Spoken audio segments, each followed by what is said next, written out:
Grant carried Eleanor's suitcase into room 17 of the Blue Cedar Motor Lodge and set it on the luggage rack as if he were delivering a guest. "There," he said. "Heat works. Ruth says the water takes a minute, but once it gets hot, it stays hot." Eleanor stood just inside the door in her dark teal coat, holding Walter's faded red scarf against her throat. Through the window, she could see the hood of Grant's SUV and, beyond it, the county road curving toward the valley. Everything she owned for the next 2 weeks had been reduced to one suitcase, a grocery bag of medicine and a cardboard box Celia had labeled Eleanor Personal. "You changed the locks already?" she asked. Grant's hand stopped on the suitcase zipper. "It's better while the crews are coming and going. You said they start Monday. They might start early." That was when Eleanor understood that the motel room was not part of the renovation. The renovation was part of moving her out. Grant smiled with the exhausted patience he had begun using after his father died. "It's temporary." Eleanor looked past him at the road. 31 years earlier, she had paid cash for the strip of ground under it because Walter had said they could not afford another loan. How temporary? Grant picked up the television remote, tested it, and watched the screen flash blue. "We'll figure it out." The Blue Cedar had been built when motorists wanted a bed close to the highway and did not expect a fitness room, a breakfast bar, or decorative pillows. Its doors opened directly onto a covered concrete walkway. A row of metal chairs sat outside the rooms, each painted the same optimistic turquoise. In summer, people used them to smoke or watch storms roll down from the mountains.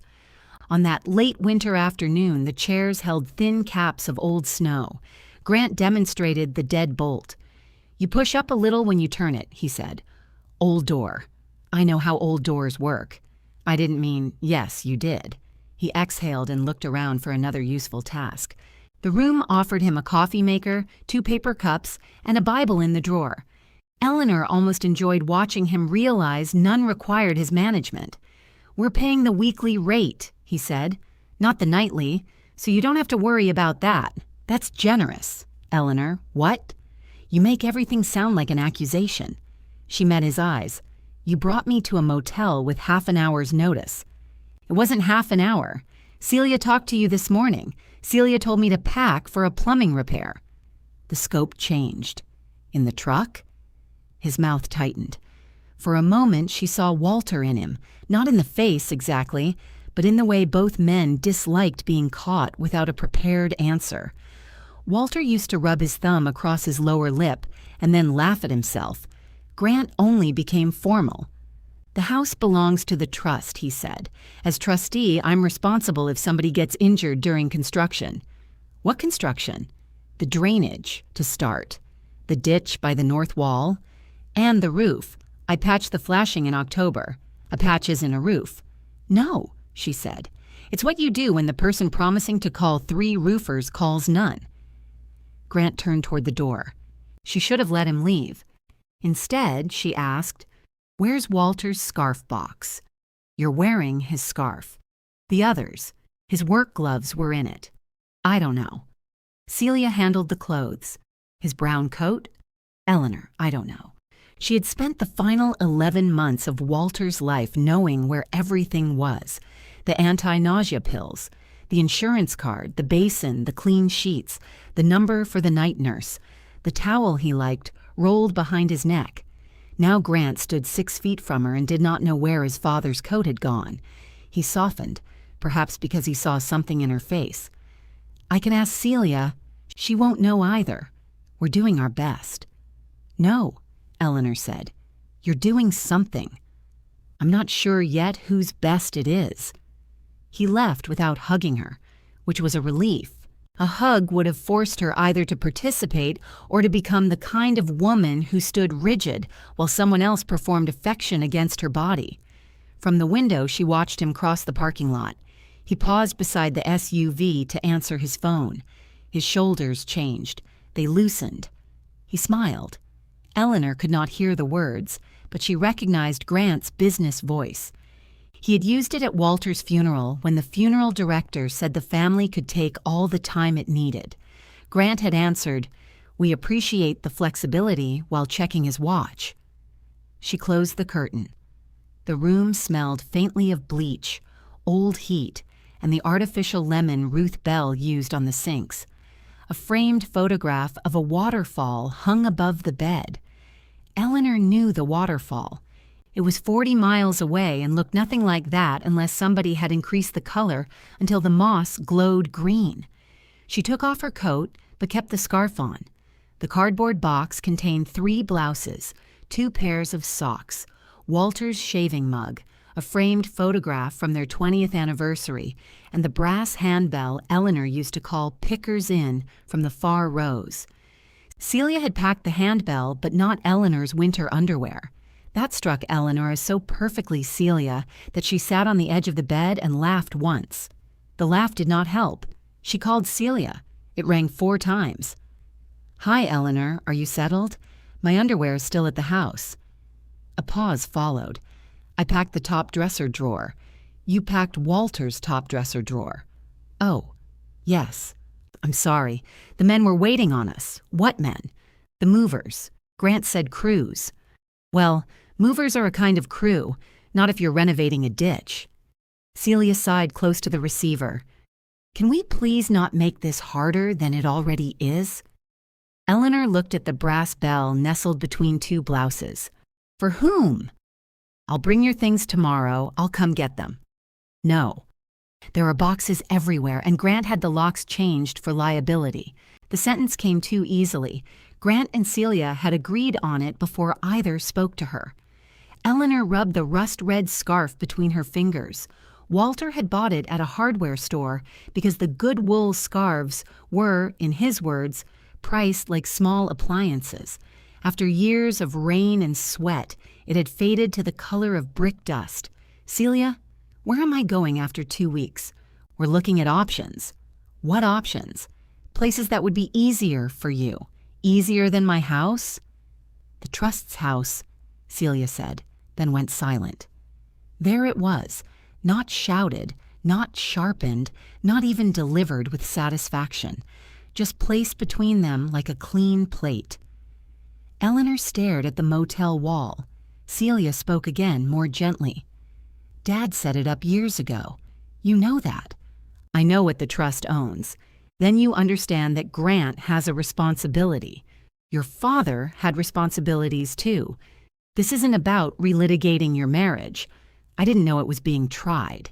That's not what I meant. You never do mean it. That's your gift." Celia hung up. Eleanor sat until the heater clicked off and the room became quiet enough for her to hear water moving through the pipes behind the wall. She had known about the trust. Walter created it after his first heart attack, leaving the farmhouse, orchard acreage, barn, and spring house to the structure his parents had begun before him. Grant and Celia would manage it after his death. Walter said it kept the land together. He said Eleanor would always have a home because his children were decent people, and because everyone knew what she had given the place.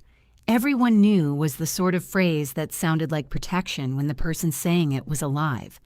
At dusk, Ruth Bell knocked with 2 folded towels balanced on one forearm. She was a broad woman in her 60s with cropped white hair and red reading glasses hanging from a beaded cord. "Housekeeping put you down for 1 guest," Ruth said, "but they left you 1 bath towel and 3 hand towels, which suggests some internal disagreement." Eleanor stepped aside. Ruth placed the towels on the dresser and glanced at the cardboard box. Her eyes stopped on the brass handbell. "You running dinner service or summoning help? Ring twice if the television attacks." Despite herself, Eleanor smiled. Ruth checked the heater, slapped its side, and listened to the fan settle. "Grant said 2 weeks. That's what he said to me." Ruth looked at her then, properly. "He also asked about monthly rates." Eleanor felt the last warmth leave her hands. When? Yesterday. Ruth's expression did not ask permission to pity her. Eleanor appreciated that. "What did you tell him?" "That the weekly rate is cheaper than 4 nights but more expensive than having an honest conversation." "You told Grant that?" "No. I thought it after he hung up. I'm braver in administrative retrospect." Eleanor sat down again. The mattress springs gave a small metallic complaint. Ruth pulled the turquoise chair in from outside, wiped a melting crescent of snow from the seat, and sat near the door. "You got someone you want me to call?" "No."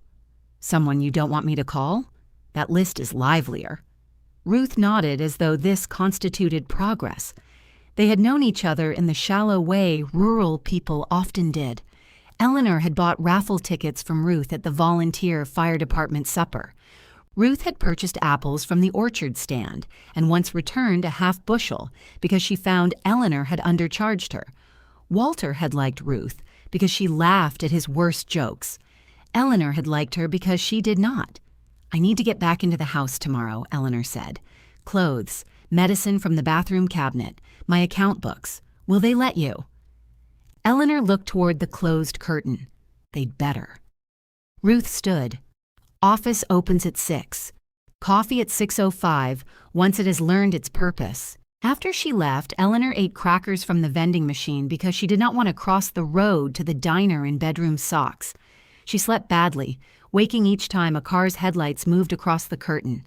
At 2 in the morning, she dreamed she was pruning the orchard with a pair of scissors meant for sewing. Every cut took both hands. The branches grew back before they hit the ground. By 7, the sky had cleared hard and bright. Frost silvered the parked cars. Eleanor put on yesterday's clothes, laced her brown work boots, and drove her aging Subaru toward home. The county road narrowed as it entered the valley. She passed the church turnoff, the shuttered produce shed, and the field where black cattle stood, with steam rising from their backs. At the entrance to the Vance property, the pavement ended. Gravel began beneath the wooden gate Eleanor had repaired twice, once after a delivery van backed into it, and once after Walter tried to hang on it to prove the first repair was sturdy. The gate stood open, fresh tire tracks cut through the frost. A white panel van was parked near the farmhouse, and 2 unfamiliar pickups sat beside the equipment barn. Eleanor drove across the bridge slowly. She felt the familiar change beneath the tires.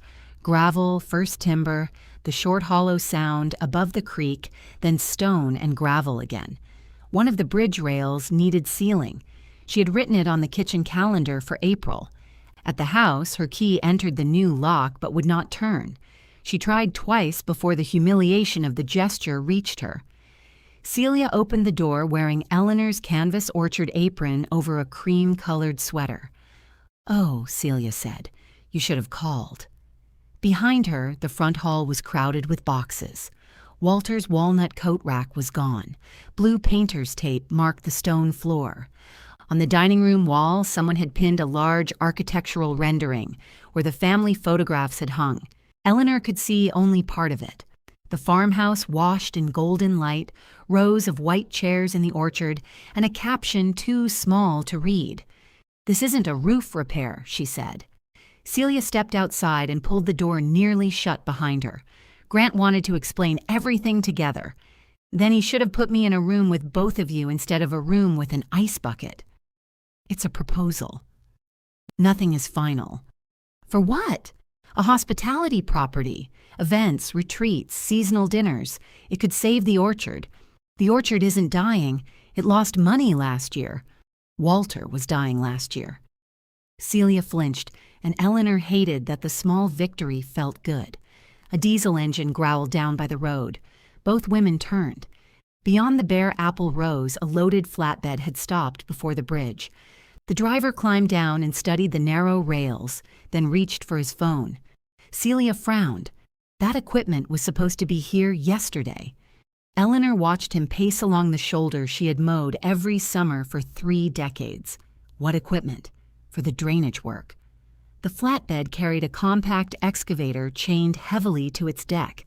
Not enormous, but heavy enough that Eleanor would never have sent it over the bridge without checking the load and the timbers. Celia touched her arm. "Come inside. Let me get your things." Eleanor drew her arm away. Down at the bridge, the driver crouched beside a weathered post where an old weight notice had once been mounted. Grant had complained about that notice for years. It looked ugly, he said. It made the estate seem inaccessible. Now only 2 rust-dark screw holes remained. Eleanor looked from the driver to the road and then to the golden drawing hanging inside her house. "Get me my account books," she said. Celia folded her arms. "Which ones?" "All of them." Celia looked through the narrow opening behind her, as though an account book might be waiting in the hall to identify itself. There are dozens of ledgers, green cloth covers, bottom shelf of the office cabinet. The office is being inventoried. By whom? Grant hired a property consultant. Eleanor glanced at the pickups beside the barn. Does the consultant wear a tool belt? That's the contractor. You've hired a contractor for a proposal that isn't final. Grant has. That must be convenient when you want to believe you haven't. Celia opened the door wider. "Wait here." She disappeared inside and closed it completely. Eleanor stood on the stone step of her own front porch, listening to someone move through the house. She heard a drawer shut, then another. Somewhere upstairs, a man laughed. It was not an offensive laugh. That made it worse. An ordinary stranger was having an ordinary morning among her things. At the bridge, the flatbed driver had finished his call. He climbed into the cab but did not move. White exhaust gathered behind the truck and drifted across the lane. Celia returned carrying 3 green ledgers against her chest. These? There should be 11. I can't spend the morning digging through storage. It wasn't storage yesterday. Eleanor, the office is full of boxes. Who filled it with boxes? Celia thrust the books toward her. Eleanor took them before anger could make either woman drop them. The top ledger was from 6 years earlier. The others covered Walter's final 2 years, when orchard income had fallen and medical expenses had taken over every spare surface in Eleanor's mind. The earlier books, the ones that showed good seasons, paid improvements, and years of her own labor, remained inside. "I need the rest. I'll have them sent. To room 17. "Yes. You know the number. Grant gave it to me."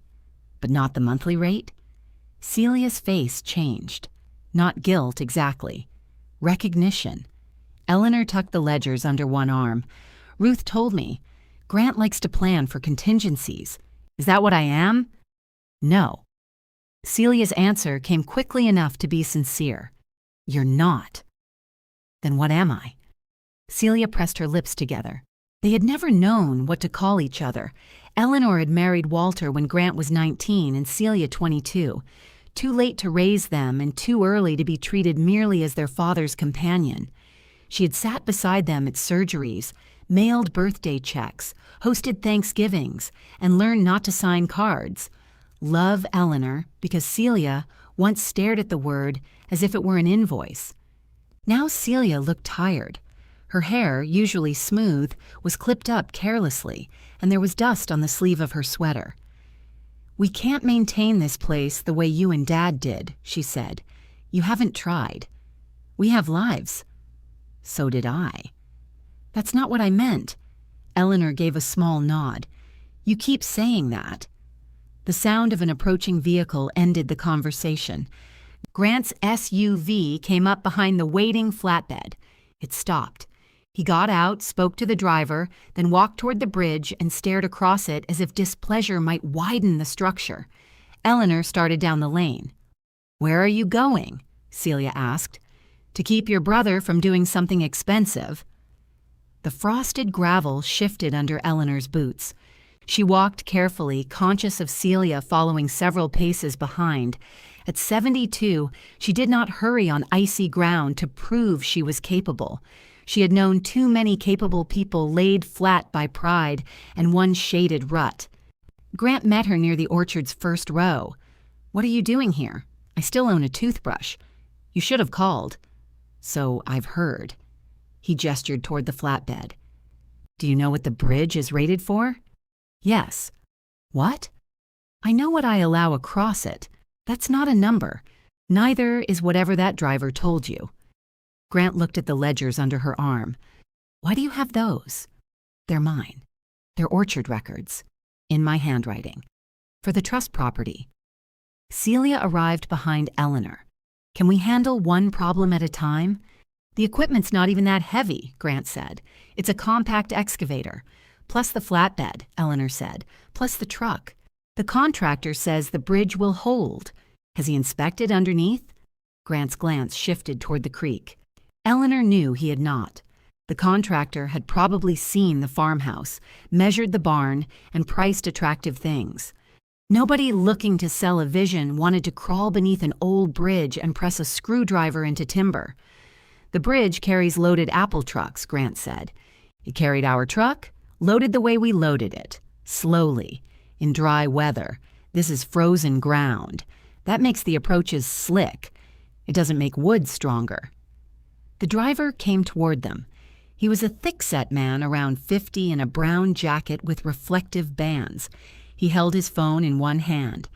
"Mr. Vance?" "Yes," Grant said. "My dispatcher says we need written confirmation on the bridge limit." "There's no posting." "It was posted," Eleanor said. Grant ignored her. "Your foreman told me you could deliver today. I can deliver if I'm cleared to cross. Otherwise, I unload here, assuming you have permission and a machine to move it. You can't unload in the road." Eleanor looked at the driver. "What's your combined weight?" He gave her the figure. She felt the number in her body before she finished calculating it. Walter used to tease her for measuring loads by the stiffness between her shoulder blades. This one settled there heavily. "No," she said. Grant turned. "You don't get to decide that. Then you decide it. Put your name on the clearance." The driver's eyes moved between them. "Who owns the bridge?" "The estate," Grant said. Eleanor looked at him. He had spoken automatically. Not as a lie, she thought. A lie required knowledge. This was something more durable, an assumption that had never encountered resistance.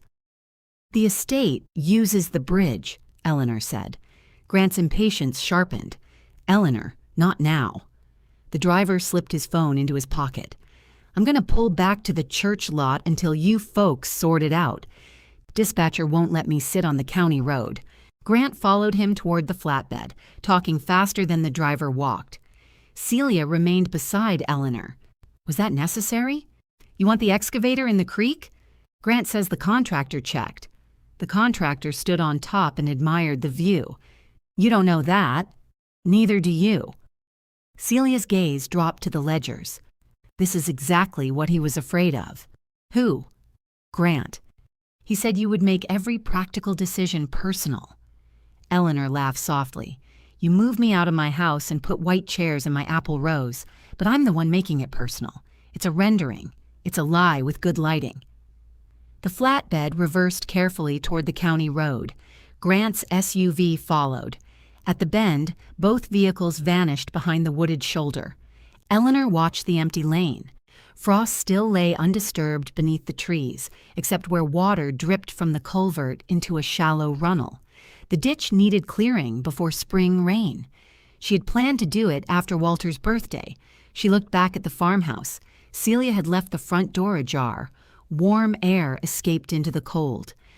"I need my medication," Eleanor said, "and clothes. Not whatever you think a woman wears while being relocated." "I said I was sorry. I heard you." Inside, the house no longer smelled right. Sawdust and cold air had replaced coffee, wood smoke, and the beeswax Eleanor used on the dining table. Men had rolled protective paper through the hall and marked doorways with blue tape. The walnut coat rack stood in the parlor beneath a sheet. Eleanor stopped at the architectural rendering. A printed title in the corner called the property Vance House at Winter Orchard. The barn doors had become glass. The apple rows glowed with hundreds of small lights. Figures in dark suits and long dresses stood on grass that turned to mud every April. "They made the barn taller," Eleanor said. "It's conceptual. They moved the spring house." Perspective. They moved a building for perspective? Celia came beside her. "It's beautiful." There was enough longing in her voice to quiet Eleanor. Not greed. Not only greed, anyway. Celia was looking at a version of the property that required none of the mornings she had spent here feeling ignored by her father. In the drawing, the orchard was elegant and manageable. Nobody tracked mud inside. Nobody canceled plans because a storm had broken fence wire or because fruit had to come off before rain. "Did you want this place?" Eleanor asked. Celia folded the apron across her stomach. Dad never asked. He assumed Grant would run it. Grant can't tell a wine sap from a crabapple. He can make a spreadsheet. That's what Dad said. For 1 second, they nearly smiled. Then a man called from upstairs. "Celia? We've got another closet." Celia looked away first. "Your things are in the back bedroom." "My bedroom. We moved you because the ceiling has water damage. There's a stain above Walter's side. The roofer said the plaster may need to come down. So you emptied my dresser for plaster?" Celia went up the stairs without answering. In the bedroom, Eleanor found plastic bins lined along the wall. Celia had packed efficiently, folding blouses around framed photographs and stuffing towels between lamps. Walter's brown coat was crammed beneath a quilt. His work gloves remained in the pockets.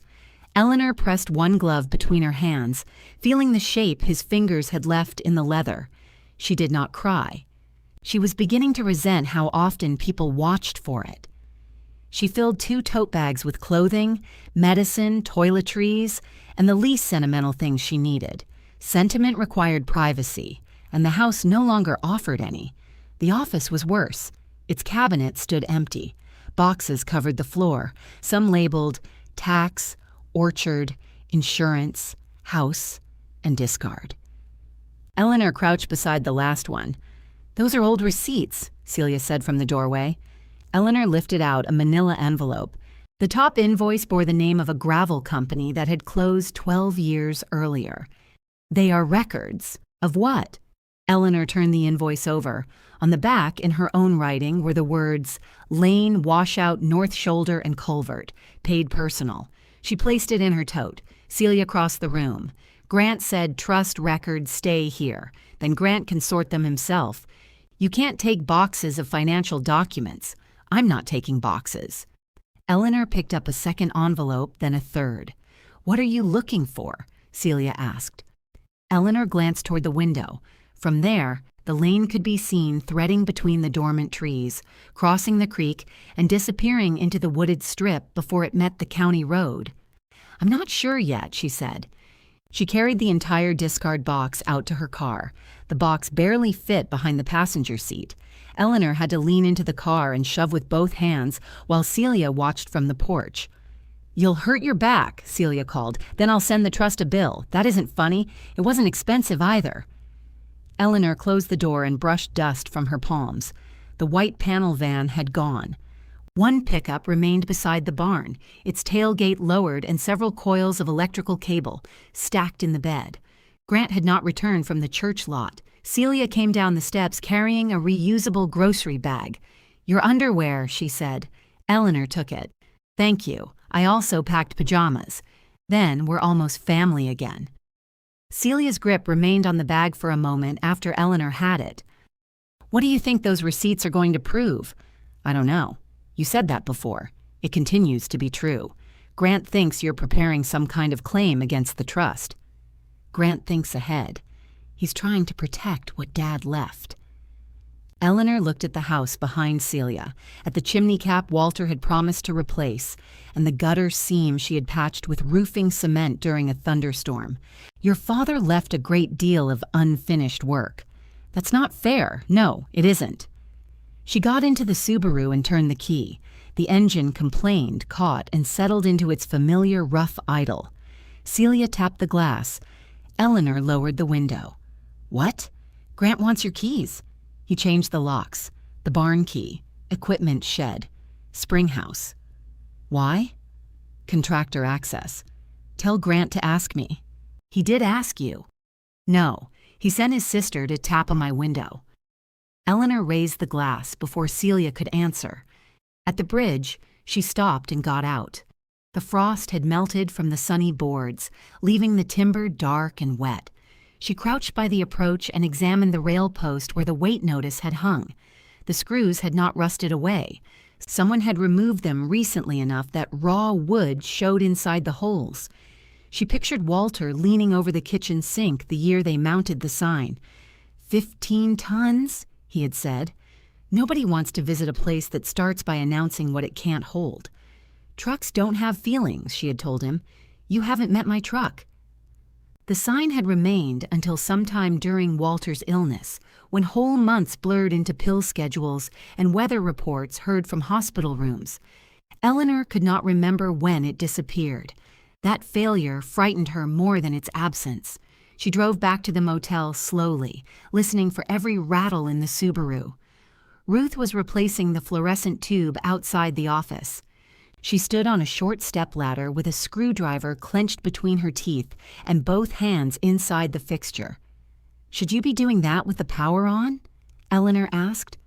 Ruth removed the screwdriver. "Should you be startling a woman doing that with the power on? You didn't answer. Then we're even." The light flickered, glowed at one end, and died. Ruth climbed down. It knows what it did. Eleanor opened the car door and showed her the box. "Do you have somewhere I can spread this out?" Ruth considered the question. "How much spreading?" 30 years. That's ambitious before lunch. The motel office had a room behind it that once served as a laundry before Ruth installed larger machines near the maintenance shed. It contained an old desk, a folding table, 3 mismatched chairs, and shelves loaded with spare shower curtains, toilet paper, and tiny wrapped bars of soap. Ruth moved a carton of light bulbs to the floor. "You can use this," she said. "Door sticks. Window doesn't open. If you see a mouse, he's management. I won't be in the way. You'll be quieter than the ice machine." Eleanor carried the box in, then returned for her tote bags and ledgers. By the 3rd trip, her shoulders ached. She refused Ruth's offer of help until Ruth took the heavier bag without asking. "You always this agreeable?" Ruth said. "Only when displaced." They set everything on the table. The discard box contained no sensible order. Bridge invoices lay with veterinary bills for a dog dead 20 years. There were receipts for apple crates, replacement windows, a water heater, roofing nails, culvert pipe, and Walter's subscription to a magazine about antique tractors, though he had never owned an antique tractor. Eleanor began making stacks. "What are you hunting?" Ruth asked. "At first, something that says they can't throw me out. And now?" Eleanor held up the gravel invoice. "I don't know." Ruth pulled out one of the chairs. "That sentence is getting a lot of work. The farmhouse was Walter's parents' place. It went into the trust years ago. The orchard, too. But there's always a but when land changes hands in pieces." Ruth sat with her elbows on her knees. "I bought this motel from my aunt. 16 rooms, office, manager's apartment, and what she called a pool. I've never seen a pool. It's under the gravel behind the vending machines. She filled it in because frogs kept registering without credit cards." Eleanor smiled faintly. "Closing took 5 months," Ruth continued. "Found out she owned the motel but not 6 feet of the parking lot. Her former brother-in-law did. He came by twice a year to stand on it and look pleased. What happened? I bought his 6 feet. How much? Enough that I hope he was briefly ashamed." Eleanor picked up another receipt. "I bought the road." Ruth became still. The road to the orchard? The parcel under it. The lane, the creek crossing, shoulders. All the way from the county pavement to where the estate land begins. "You bought it from Walter?" "From the neighbor who owned the strip. Clyde Pettit. He wanted to sell when he moved to Tennessee. Why didn't the family buy it? We couldn't. Walter had borrowed for irrigation and a new sprayer. Clyde wanted cash and said he wouldn't wait. So you paid. I had savings. How much land? Not much if you spread it out somewhere useful, a narrow, crooked piece in the woods, but it was the only way in." Ruth's eyes shifted toward the office wall, as if she could see through it to the valley road. "Does Grant know?" "He should." "That's not the same thing." "No." Eleanor searched the box more quickly. She remembered the closing in fragments, Clyde's nicotine-stained fingers, the attorney's receptionist eating yogurt at her desk, Walter arriving late with mud on his boots. The papers had been ordinary. No one had handed Eleanor a golden key or told her she had changed her future. Walter kissed the side of her head in the parking lot and said, "You saved us, Nell." Then he spent the next 31 years saying our road. By noon, Eleanor had found 9 road-related invoices and 4 county tax receipts. The oldest tax receipt was 18 years old. It listed a parcel number she recognized, but not the acreage, because the county rounded it differently on different forms. The taxpayer line read, Eleanor M. Vance. Ruth leaned over her shoulder. "That looks promising. It looks ordinary. Ordinary things can be useful. They can also be outdated." Eleanor placed it flat beneath the lamp. The road ownership itself was not a revelation to her. She had paid taxes every year, though in recent years the bills were bundled with notices she handled automatically. But its importance had receded beneath daily use. The lane served the farmhouse, so it had become part of the property in everyone's speech, including hers. She had never imagined having to separate the two. She found an insurance declaration for the bridge, 7 years old, also in her name. At one, Grant called. "Celia says you removed trust records. I took a box marked discard. Those papers need to come back." "Why?" "Because they were in the trust office. They were in my office yesterday. You know what I mean?" Eleanor balanced the phone between her shoulder and ear while opening a folded receipt from a timber supplier. "Do you? I don't want this to become adversarial. What did you think the motel was? A safe place for you to stay during work on the house, then put that in writing." A pause. "What?" "Tell me what work requires me to leave, how long it will take when I return, and what condition the house will be in when I do. You're not returning to live there during development." He said it before caution caught him. Ruth, sorting soap on the shelf behind Eleanor, stopped moving. "Development," Eleanor repeated. Grant lowered his voice. "We need to talk in person. I was there this morning. You left before I got back. You were escorting an excavator away from my bridge." "Your bridge?" The question held such genuine surprise that Eleanor looked again at the insurance declaration. "My bridge," she said. "I think grief is making you confused about how the property is structured, and I think a color rendering is making you confused about how it's reached. Celia told me you've been combing through old receipts. If this is about reimbursement, we can discuss reasonable expenses. Nobody disputes that you helped Dad. Helped." The word landed with less force than Eleanor expected. Perhaps it had struck too many times already and found the bruise. "How many years of reasonable expenses would you like to discuss?" she asked. "Don't do this. You called me. I'm trying to keep you from wasting money on a lawyer. I haven't mentioned a lawyer. Celia said you were building a claim. Celia also said you were renovating a ditch." Grant breathed into the phone. "Bring back the documents. I'll come by this afternoon for the barn and springhouse keys." "No." "What do you mean, no?" "I mean, you can ask me to meet you there when access is needed. You don't get every key I own because you've hired a contractor. The springhouse belongs to the trust. Then the trust should have kept track of its key." He was silent long enough for Eleanor to hear faint office noise behind him. "The developer's representatives are visiting Friday," he said. "We have deadlines. I need you to act like an adult." Eleanor looked at Ruth. Ruth raised both eyebrows. "Grant," Eleanor said, "you had your sister pack my underwear." She ended the call. For several seconds, neither woman spoke. Then Ruth pushed the box of soap onto the shelf and said, "I don't know that I've ever heard a conversation improved so much by underwear." Eleanor laughed. This time the laugh helped, though only briefly. They spent the afternoon sorting.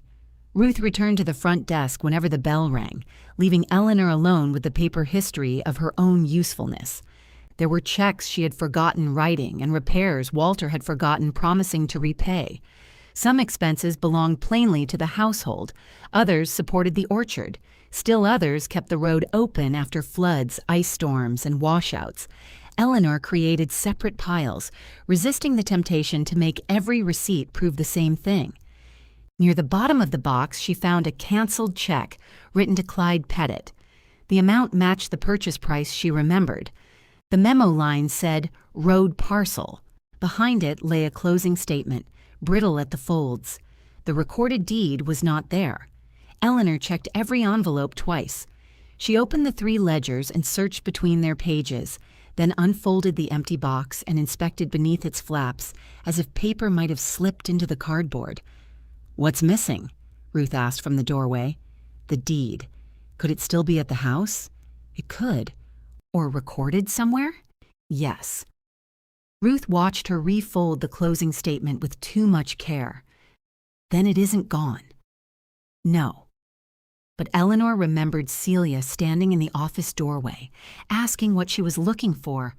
She remembered the tax and house boxes still on the floor, and Grant demanding the discarded records back before he knew what they contained. Outside, an SUV entered the parking lot and stopped in front of room 17. Grant got out carrying an empty banker's box. He shut the car door, looked through Eleanor's motel room window, then turned toward the office. Ruth glanced at the closing statement. "Want me to tell him you're out?" Eleanor slid the paper into one of the green ledgers and closed the cover. "No," she said.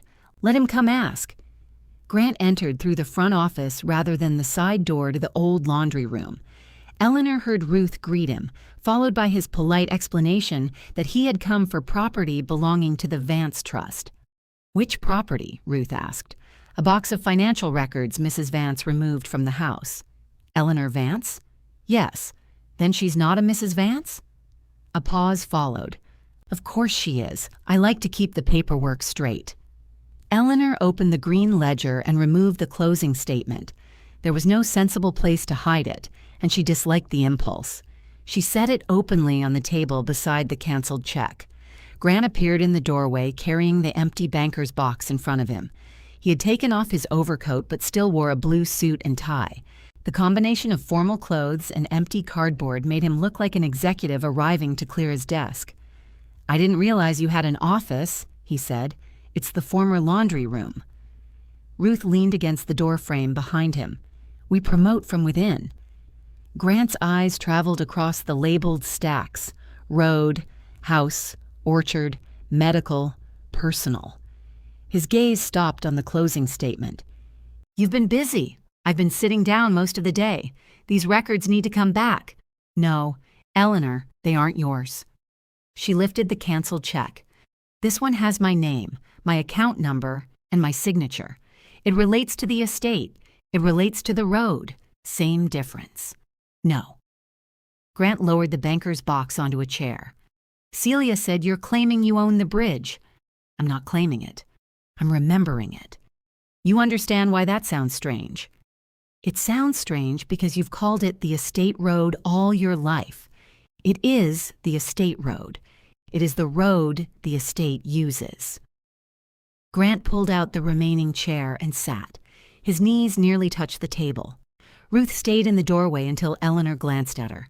"I'll be up front," Ruth said, "where sound carries beautifully through the vents." When she left, Grant loosened his tie. "Do you want something to eat?" he asked. Eleanor had expected a demand, not lunch. "What?" "I passed the diner. I could get you soup. I can buy soup. That wasn't the question." "No, thank you." He rested his forearms on his thighs. The gesture brought him closer to the Grant, who used to arrive at Thanksgiving hungry and roll up his sleeves to wash dishes without being asked. For years, Eleanor had wondered whether those small, helpful acts meant he cared for her or simply hated disorder. She had never settled it. "Dad didn't leave you enough," he said. The words were so direct that Eleanor did not trust herself to respond. "I told him that," Grant continued. "When he set up the trust, he said you had your Social Security, savings, and the right to stay. He said the orchard would support the house. What right to stay?" Grant looked away. Was it written down? He believed. Was it written down? No. Then he left me a belief. He trusted Celia and me. So did I. Grant rubbed his forehead. "We're not trying to make you homeless. Where am I supposed to live? We're considering several options. There's a senior apartment development outside Asheville. Independent living. Very nice. How many apple trees? This is what I mean. You turn every solution into an insult. You turn every insult into a solution." His expression hardened, then softened again from effort. "The orchard has lost money 3 years running. It lost a little 2 years ago. It lost more last year because Walter was ill and I couldn't manage harvest properly. You're 72. I know, I attended. You can't keep doing everything. I didn't ask to do everything. I asked you to treat what I did as work. We appreciate what you did. Name it." "What?" "Tell me what I did." "You handled the books. You helped with the trees." Eleanor waited. Grant glanced at the stacks as if they might supply an answer. "You managed the household. I hired crews, negotiated packing contracts, ran payroll, applied for the agricultural assessment, scheduled spraying, kept the cold room operating, cleared storm damage, sat beside your father in the hospital while answering calls about cider apples. I know you worked hard." "No." You know the sentence. He stood abruptly and walked 2 steps before the room ended. The old laundry space did not allow dramatic pacing. "This development is the only realistic way to keep the property," he said. "Keep it for whom? For the family." "I thought I was the family. You are. Then why didn't I see the proposal? Because nothing was final." "The contractor was measuring my closets. He was assessing the structure. He was measuring." Grant let out a breath. "The developer will invest in repairs. They'll preserve the farmhouse and orchard character. We retain ownership through the trust and receive operating income. Who runs the orchard? A management company. Which one?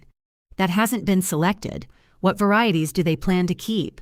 That level of detail comes later." "After what?" "After we know the project is feasible."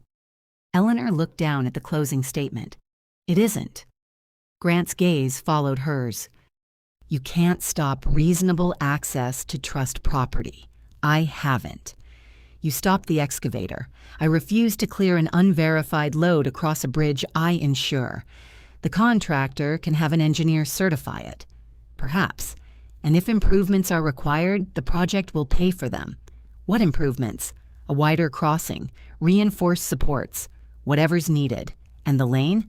We'd widen portions, add proper drainage, run utilities underground. Across whose land?" Grant's jaw shifted. "You're basing all this on a 31-year-old closing statement.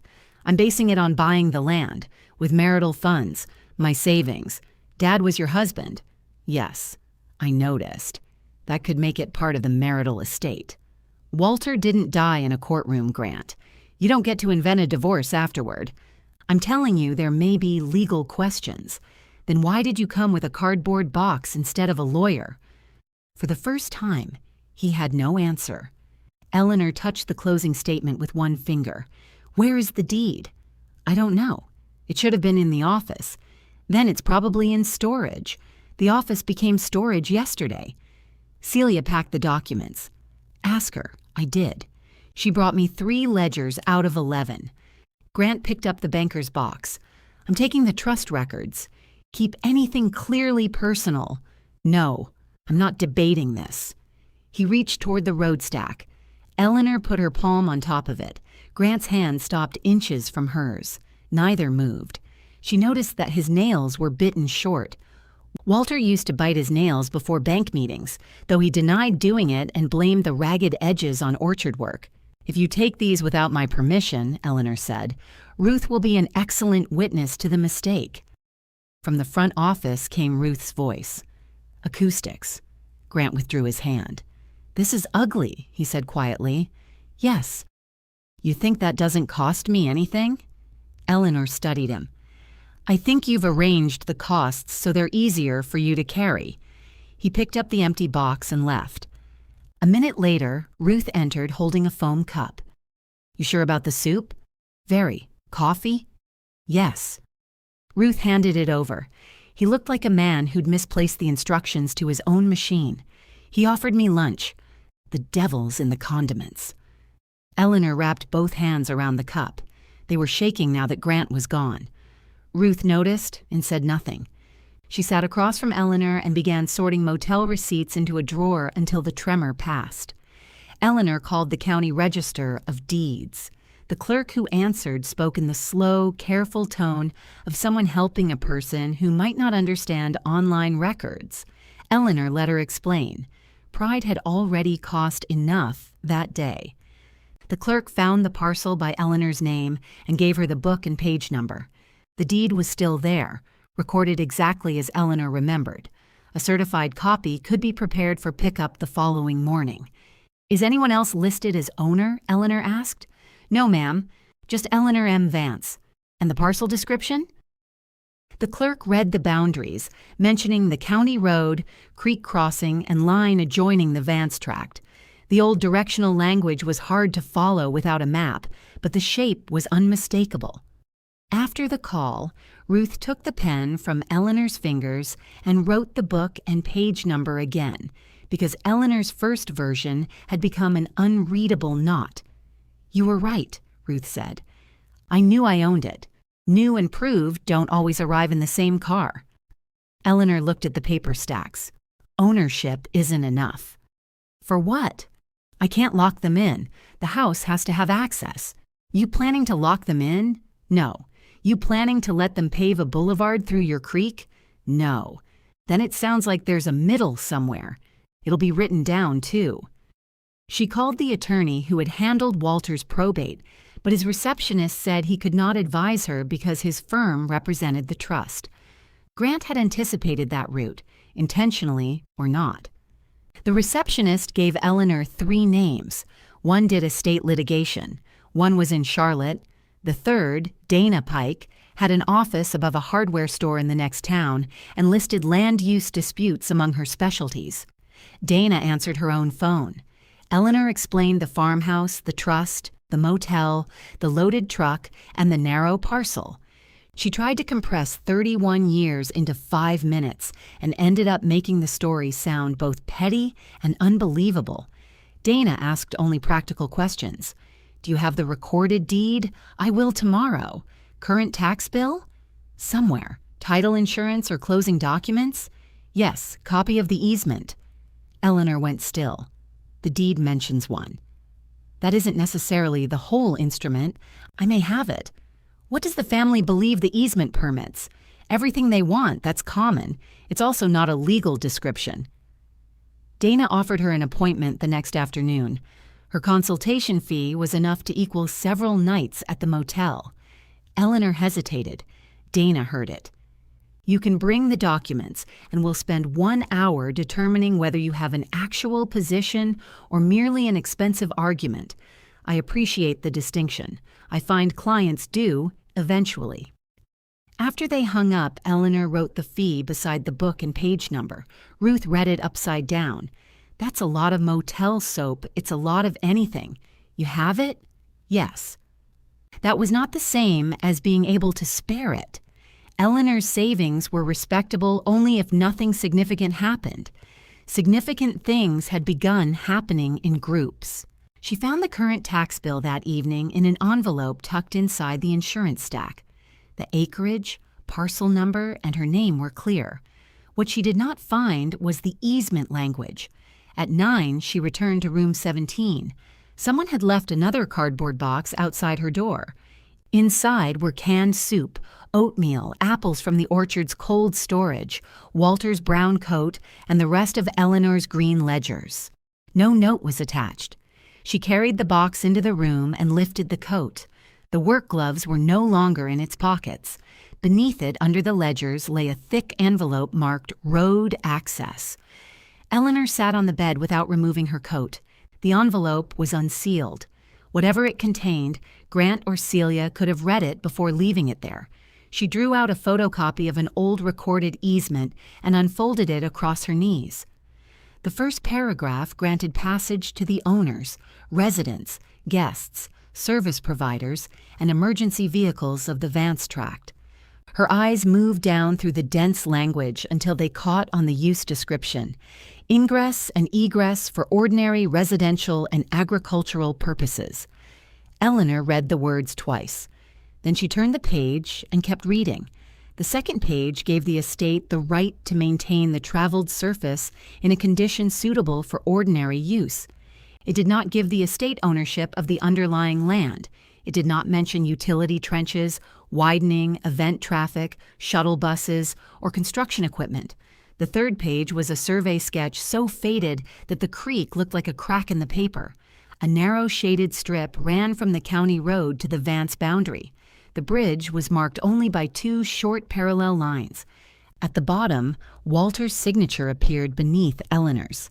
She touched his name. The easement had been created at the same closing where she bought the parcel. Walter had signed on behalf of the Vance farm because his land needed a legal way out. Eleanor had signed as the owner, granting that access. She remembered the attorney turning pages toward them, remembered Clyde Pettit coughing into a handkerchief, remembered worrying that Walter had parked too close to Clyde's car. She did not remember understanding how peculiar the arrangement would appear 31 years later. On the last page, a clause required Eleanor and the owners of the Vance tract to share major bridge repairs according to use. Walter had paid some expenses from the farm account. Eleanor had paid others personally. She could not tell, at 11 o'clock in a motel room, whether that helped her or complicated everything. She read until the words ceased behaving like language. The heater came on with a metallic shudder. Eleanor folded the papers along their old creases, slid them back into the envelope, then checked the door lock twice. At 6:05, Ruth's coffee had learned its purpose, but not subtlety. You could remove paint with that, Eleanor said after one sip. Ruth poured herself a cup. Only latex. Oil-based needs the afternoon batch. Eleanor had slept perhaps 3 hours. She wore a clean blouse under the same dark teal coat and had tied Walter's scarf twice around her neck. The road access envelope rested inside her tote between the 3 original ledgers and the closing statement. She told Ruth about the easement. "So they can drive through," Ruth said, "for ordinary residential and agricultural purposes." What counts as agricultural? That's one of the questions. Weddings among the apple trees? Depends whether the bride is being pollinated. Ruth choked on her coffee and had to set it down. Eleanor smiled into her cup. Humor had become easier in the motel than silence. Silence gave every fear a chair. She drove to the county offices after breakfast. The Register of Deeds occupied a brick building whose corridors smelled of floor wax and wet coats. The clerk behind the counter was younger than the careful voice Eleanor had heard on the phone, though fully grown and wearing an expression of permanent concern. "I printed the deed and the plat," she said. "The plat reproduction isn't wonderful." "It wasn't wonderful when they made it." The clerk smiled. "A surveyor can work from the legal description. They may also find older monuments in the field." She stamped the certification, pressed a raised seal into the corner, and slid the papers under the glass. Eleanor paid the fee. It was modest enough to feel almost insulting. For less than the price of a motel dinner, she carried proof of the only piece of ground no Vance could claim through Walter. She sat in the Subaru and compared the certified deed to the old closing statement. The names and book references matched. The property description ran along the county right-of-way, followed the creek, crossed at a line adjoining the orchard, then returned through bearings Eleanor could not picture. Her phone rang. Celia said, "Did you get the box?" "Yes. I thought you might need those ledgers." "And the easement?" Another pause. "It was with them." "Did you read it?" "I glanced at it." "Did Grant?" "I don't know." Eleanor watched people enter and leave the county building carrying rolled plans, license plates, and manila folders. "Who brought the box?" "I did." "Why didn't you knock?" "It was late. It was 9. I didn't know if you wanted to see me." Eleanor had no answer prepared for that. Celia continued, "The apples were mine. The oatmeal was Grant's idea." Something in Eleanor's chest gave a small, painful shift. Grant had remembered she ate oatmeal every morning. It would have been simpler if he had remembered nothing. "Thank you," she said. "Can we talk before you involve anyone else?" "I already have." "A lawyer?" "Yes." Celia's breath came through the phone. "Grant said you would. Grant advised me not to waste money on one. That was persuasive. He's scared. So am I." The admission quieted them both. Of what? Celia asked. Eleanor looked down at the certified deed. Being managed out of my own life. We're not trying to do that. What do you call choosing where I sleep? It wasn't supposed to happen the way it did. How was it supposed to happen? We thought once you saw a place, somewhere comfortable, you might understand. You plan to show me an apartment after moving me into a motel? When you say it that way, how else is there to say it? Celia's voice thinned. I don't know. Eleanor closed her eyes. She could see Celia in the orchard apron, admiring a drawing that erased every stubborn fact about the land. She could also see her standing in Walter's hospital room, holding a cup of ice chips while Eleanor slept in a chair. Celia had stayed nearly 4 hours that day. She left before Walter woke and later spoke as though she had only stopped in. Are the work gloves missing from Walter's coat? Eleanor asked. Yes, I kept them. The answer surprised her. Why? Because they still smell like him. Eleanor pressed her lips together. Celia cleared her throat. The developer is coming tomorrow at 10. Grant wants the road issue settled before then. It won't be. Could you at least meet with us? Not before I speak to my lawyer. Your lawyer, Celia repeated, as if trying the weight of the phrase. Yes. All right. She ended the call without saying goodbye. Dana Pike's office was above a hardware store in a narrow downtown building. Eleanor climbed 17 wooden steps, each one sloping differently. A small brass plate on the upstairs door read, Dana R. Pike, attorney at law. No receptionist sat outside. Dana opened the door herself. She was in her late 40s, compact and sharp-eyed, wearing black trousers and a moss-green cardigan. Her office contained 2 chairs, a desk, and more rolled maps than decoration. You brought originals? Dana asked. And copies. Good. People who bring neither often have the strongest opinions. Eleanor sat and arranged the papers. Dana began with the deed, then the easement, then the tax bill. She read without murmuring or reacting. Eleanor watched her pencil pause at the words, ordinary residential and agricultural purposes. Tell me exactly what the proposed development requires, Dana said. I haven't seen plans beyond a rendering. What have they said? Widening the lane, new drainage, underground utilities, reinforcing or replacing the bridge, event traffic, shuttles, deliveries. How many events? I don't know. Guest capacity?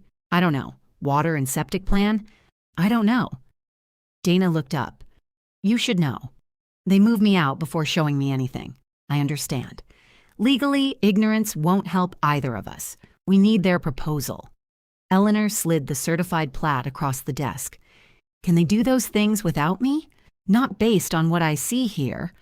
Relief came so suddenly that Eleanor distrusted it. Dana raised one hand. That does not mean you can close the gate and deny all access. The trust has an express easement. Residents, household guests, service vehicles, farm activity, emergency access, they retain those rights. A court would not enjoy watching you use a bridge to hold the house hostage. I don't intend to. What do you intend? Eleanor considered the question. I want them to stop acting as if the road belongs to whatever plan they draw. That's understandable. It isn't a legal objective. I want to return home. The deed to the road does not give you a right to occupy the farmhouse. I know. Do you? The question stung because Dana asked it without cruelty. Eleanor looked at the desk. Walter said I'd always lived there. Did the trust give you a life estate, lease, occupancy agreement, anything written? No. Then we should not pretend this parcel solves every injury. It may give you leverage over a different issue. That distinction will matter. Eleanor nodded. What about the excavator? Possibly permissible if it's performing necessary residential or agricultural maintenance, and the bridge can safely carry it. Possibly not if it's part of unauthorized commercial construction. Either way, you can require sensible proof of safe loading. You cannot invent a safety objection just to obstruct access. The old wait sign was removed. By whom? I don't know. Don't guess. Dana wrote a note. Has the property always had only this entrance? Yes. Any practical route across neighboring land, not without crossing steep ground and another creek? That doesn't make one impossible. We'll need facts, not confidence. She unrolled the county plat and measured several distances. I want a current boundary survey. The old description may be valid, but everyone should see where the parcel begins and ends. I know a surveyor named Marcus Hale who works these mountain access tracks. How much? Dana gave an estimate. Eleanor added it to the consultation fee in her head and felt the bottom of her savings drawer inch closer. Dana noticed, "A survey is not mandatory today, but your family is moving fast, and painted stakes often communicate what pages do not. They have a meeting tomorrow. Then today we send a short notice. No threats. We acknowledge the estate's lawful, residential, agricultural, service, and emergency access. We state that you do not consent to widening, new utility installation, structural alteration, or commercial intensification across your parcel. We request the full development plans, projected traffic, and proposed loads. What stops them from ignoring it? Nothing magical." Eleanor almost laughed. Dana continued, "A letter marks the dispute before they spend more money. If they proceed anyway, they do so with notice. If they want your consent, they have to ask. They'll offer to pay. Probably. I don't want to sell the road. That may change when you see a number. No." Dana studied her for a moment. "Then decide what you do want before negotiations begin. Anger is excellent ignition and poor steering." She drafted the notice while Eleanor waited. The language was calm enough to seem almost friendly. That made every limit clearer. Before Eleanor signed, Dana pointed to the line confirming continued emergency passage. "This stays," she said. "Of course. And you do not personally confront drivers in the roadway. I spoke to one driver. You spoke. Good. Keep speaking. Don't stand in front of trucks, string chains without notice, or create a hazard.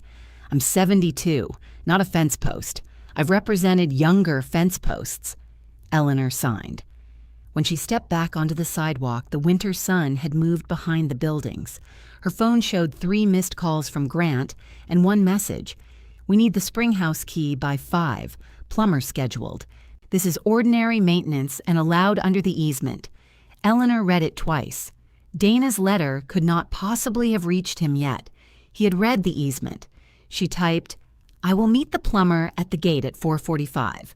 Grant replied almost immediately. "This is exactly the kind of obstruction Dana should have warned you against." Eleanor looked up at the second-floor window. Dana stood behind the glass, phone to her ear. A moment later, Eleanor's phone rang. "That was fast," Dana said. "He knows your name. He has counsel, too. Already? Your husband's probate lawyer represents the trust. He received our notice by email and called Grant." Eleanor leaned against the brick wall. "What now?" "Now you meet the plumber at 4:45 and allow ordinary access. And tomorrow? Tomorrow you listen to what they have planned. Do I agree to anything? No." A delivery truck rumbled past, shaking the shop windows. Dana's voice softened slightly. "Mrs. Vance, they still control the farmhouse. Don't lose sight of that because you have found one firm piece of ground." Eleanor watched the truck disappear at the end of the block. "I haven't," she said. "That's why I need to know exactly where the ground is." At 4:43, Eleanor parked beside the open gate and waited. The plumber arrived in a white van with a ladder clamped to the roof. He rolled down his window and said, "You Mrs. Vance?" "Yes, I'm supposed to look at frozen pipes in the springhouse." "Who called you?" "Fellow named Grant." "What work did he authorize?" The plumber checked his clipboard. "Inspection, pressure test, quote for replacing supply lines." "I'm not replacing anything today." Eleanor stepped away from the road. "Go ahead." He looked at the gate, then at her. "That's it?" "That's it. Mr. Vance said there might be access complications. He was hoping for some." The plumber gave a cautious laugh, uncertain whether he had been invited to share it. "I'll be about an hour. I'll meet you at the springhouse." "You don't need to." "I know." Eleanor followed in the Subaru, leaving enough distance that the van's tires did not throw gravel against her windshield. The bridge sounded normal beneath both vehicles. At the farmhouse, Grant stood on the porch with his coat unbuttoned. He watched the plumber turn toward the spring house, then came down the steps. "You didn't need to escort him. I wanted to see the pipes. You made him wait at the gate. 2 minutes. This is how it starts. Every delivery becomes an inspection. Every repair becomes permission.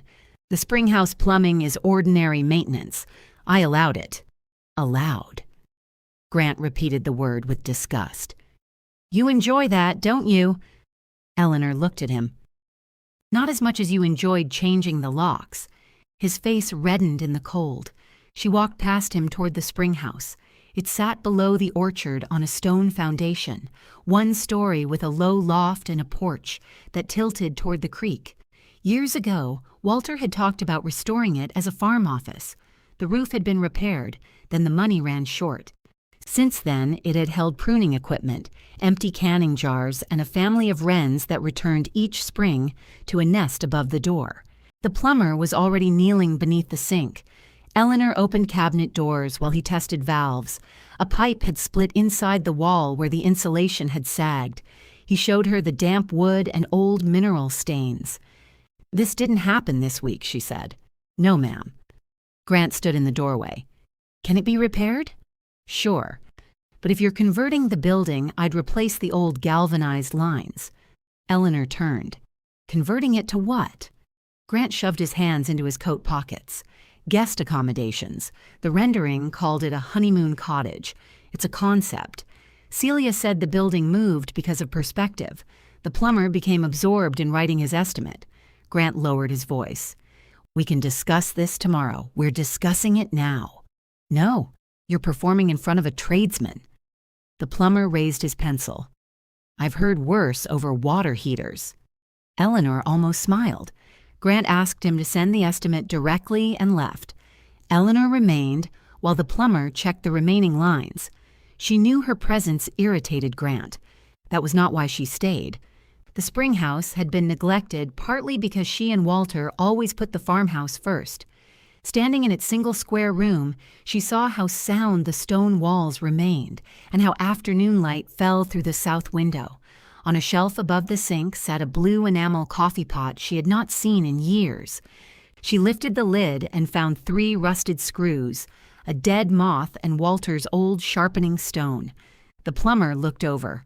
"Want me to toss that?" "No." She slipped the stone into her coat pocket. When they returned to the gate, Grant had sent a message asking her to be at the farmhouse at 10 the next morning. Dana advised her to attend, but not alone. Dana could not rearrange a court appearance on such notice, so she suggested Eleanor record the meeting if everyone consented and request copies of every document. "Will they consent?" Eleanor asked. "They may behave better if you ask. What if they don't?" "Take notes. Good notes are less dramatic and often more useful." Dana had already contacted Marcus Hale. He could inspect the site the following week, weather permitting. His estimate was near the top of Dana's range. Eleanor authorized it before fear could turn into thrift. Friday morning arrived bright and painfully cold. The overnight dusting of snow had been too light to cover the gravel, but enough to outline every rut. Eleanor drove across the bridge at 9:45. A light burned in the farmhouse front window, although the sun was fully up. 3 vehicles were parked near the barn: Grant's SUV, Celia's sedan, and a black crossover with out-of-state plates. Inside, someone had removed the protective floor paper. Coffee, pastries, and bottled water had been arranged on the dining table Eleanor had waxed for 27 years. The architectural rendering stood on an easel near the fireplace. Celia wore navy trousers and a long gray sweater. She had made an effort with her hair. Grant wore another suit. Beside them stood a woman named Laurel Singh, development director for a company that operated inns and event properties in 3 states. Laurel was perhaps 50, with silver threaded through black hair and a manner warm enough to make refusal feel impolite. She shook Eleanor's hand with both of hers. "I'm glad you came." Grant and Celia have told me how much you know about the property. Eleanor glanced at them. Have they? We're hoping to preserve what makes this place special. That phrase usually precedes removing what makes a place inconvenient. Laurel's smile changed by half a degree. Sometimes it does. I hope you'll judge our proposal on its details. They sat. Eleanor took the chair with its back to the stone wall, the one Walter had used when he wanted to seem less worried about money than he was. Grant began by explaining the trust's financial position: deferred roof repairs, drainage problems, orchard losses, insurance, taxes. His numbers were not false, though he selected years that made the decline look steady. Eleanor wrote each figure in a notebook and marked the ones she wanted to verify. Laurel described a 30-room hospitality property. 30? Eleanor asked. 18 rooms in a new lodge structure, with the remainder distributed among the farmhouse and restored outbuildings. The proposal Grant showed me said retreats and seasonal dinners. It includes those uses, and weddings, limited events. How limited? Laurel looked at Grant. Our current model anticipates up to 40 private functions annually, with a maximum event capacity of 160. Eleanor wrote the number slowly. Grant said, "Not every event would reach capacity. Then why plan for it?" "Because plans account for maximum use. That's useful." She asked about traffic. Laurel had projections: guest arrivals, staff shifts, catering vehicles, waste collection, laundry delivery, maintenance crews. The neat columns transform the narrow lane into a stream of vehicles. Shuttles would reduce individual trips, Laurel said. How large? 24-passenger, most likely. The bridge is single lane. It can be widened. No, Eleanor said. No one spoke for a moment. Laurel folded her hands. We understand you own the access parcel. Since when? Grant gave a short, humorless laugh. Since Wednesday. Laurel continued as though he had not spoken. We would compensate you fairly for the necessary easements and improvements. I'm not selling it. We're not necessarily asking you to sell. A permanent expanded easement may be sufficient. For widening, utilities, drainage, construction, commercial traffic, and whatever your plans call ordinary later? Laurel's hands remained folded. Those rights would be defined carefully. Celia said, "At least hear the number. I'm hearing vehicles." Grant pushed a folder across the table. Inside was a preliminary site plan. A bold line followed the lane from the county road. Colored bands marked a widened travel surface, underground electrical service, water line, communications conduit, and drainage improvements. At the creek, the existing bridge had been replaced by a wider structure. A note near the county entrance marked "Visitor Monument Sign." Eleanor felt oddly offended by the sign. "Where does my parcel end on this drawing?" she asked. Grant leaned over. "Somewhere near the first orchard row." "Where exactly?" "This isn't a boundary survey. You designed 5 underground lines across land you didn't survey." Laurel said, "The civil engineering phase would confirm all boundaries." "After I agree?" "Before final construction documents." "And before I agree?" Laurel glanced at the folder. "We relied on the information provided by the trust." Eleanor looked at Grant. He sat very still. Celia touched the edge of the site plan. "We assumed the road was included." "You assumed I had contributed everything I owned," Eleanor said. "That's not fair. Did anyone look?" Grant's voice sharpened. "The title company's preliminary work focused on the trust parcels, because those were the parcels you were offering. We're not offering the road." "No, you're offering the use of it." Laurel intervened. "This is why we're meeting. Access issues arise in rural development all the time. They're usually solvable, usually by paying the person who owns the access, among other arrangements." Eleanor sat back. "Show me the other arrangements." Laurel's warmth thinned into professional caution. Without adequate access, the project can't proceed at the proposed scale. There it was.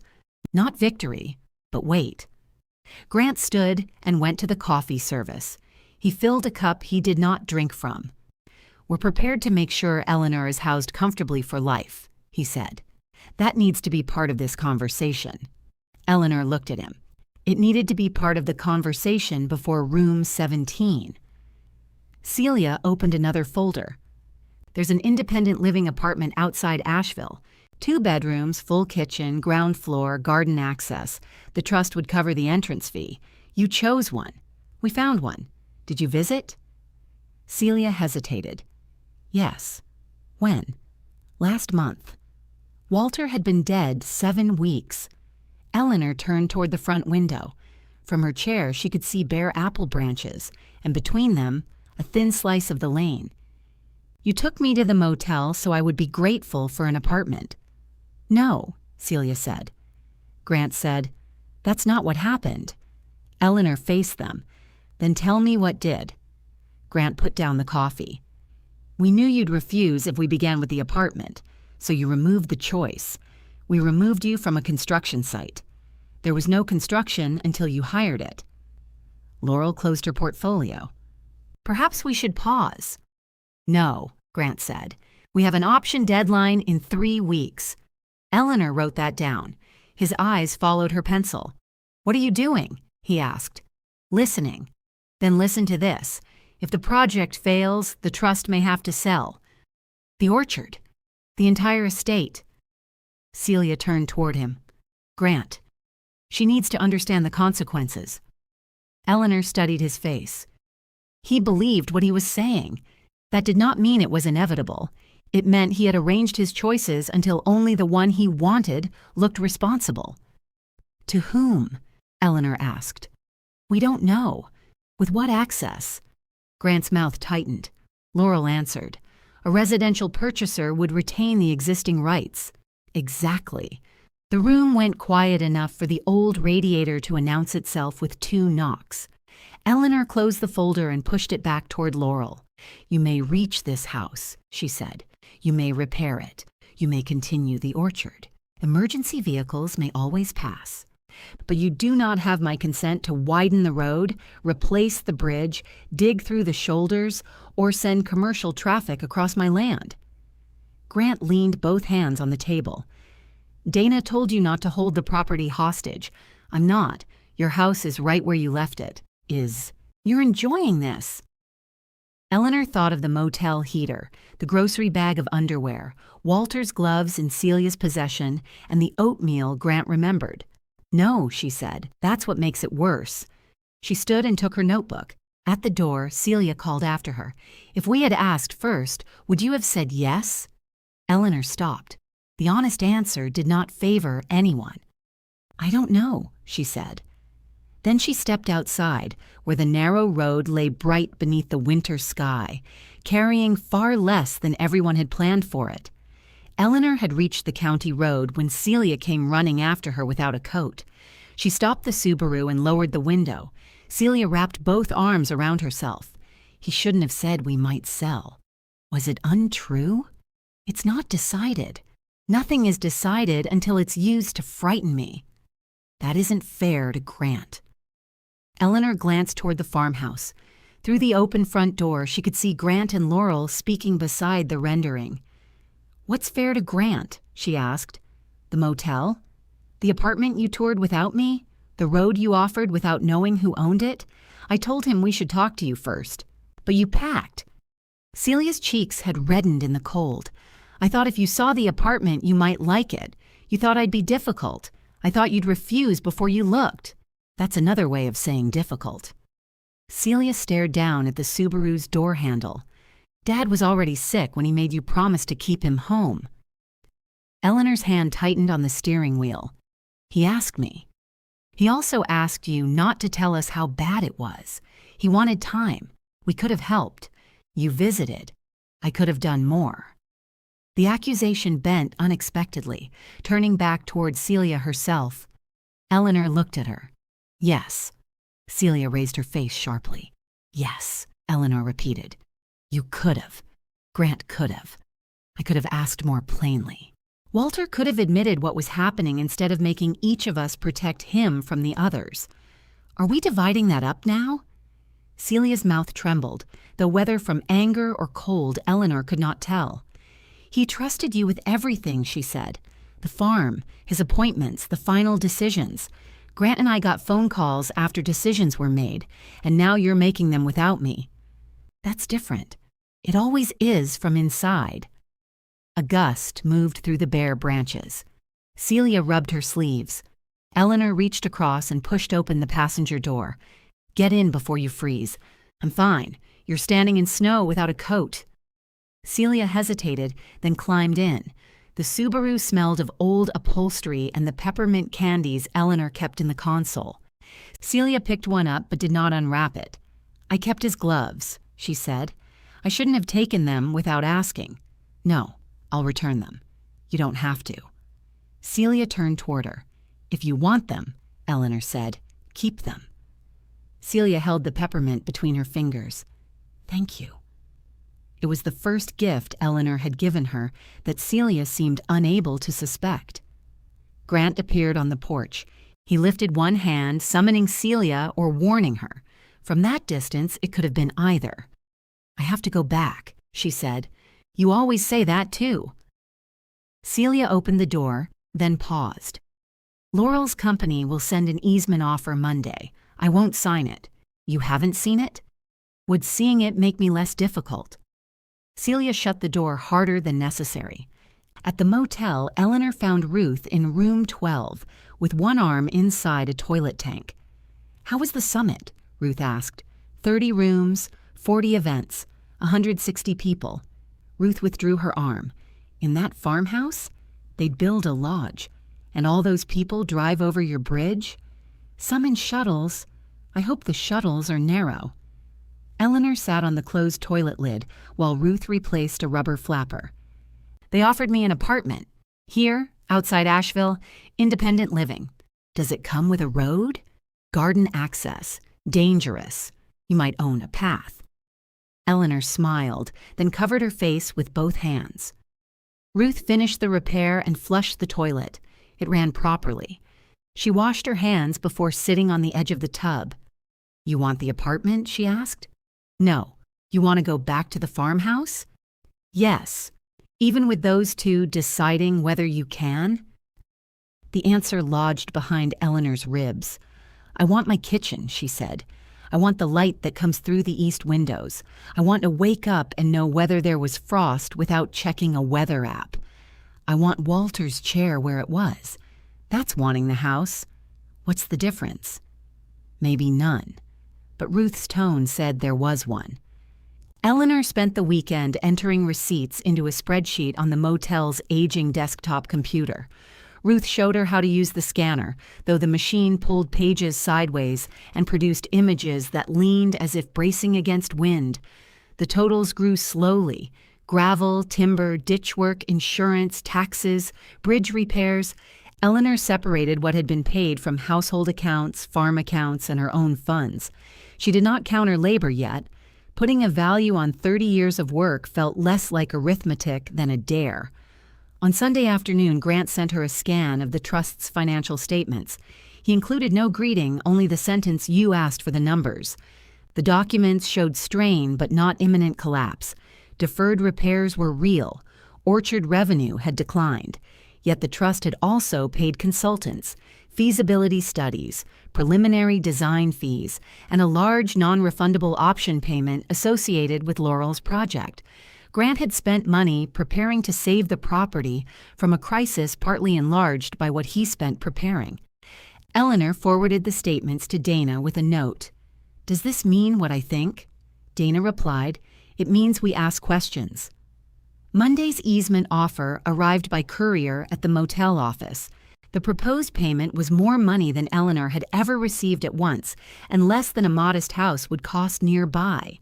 In exchange, Laurel's company would receive permanent rights to widen and pave the lane, reconstruct the bridge, install utilities, control drainage, erect signage, and use the parcel for access serving any lawful activity on the estate.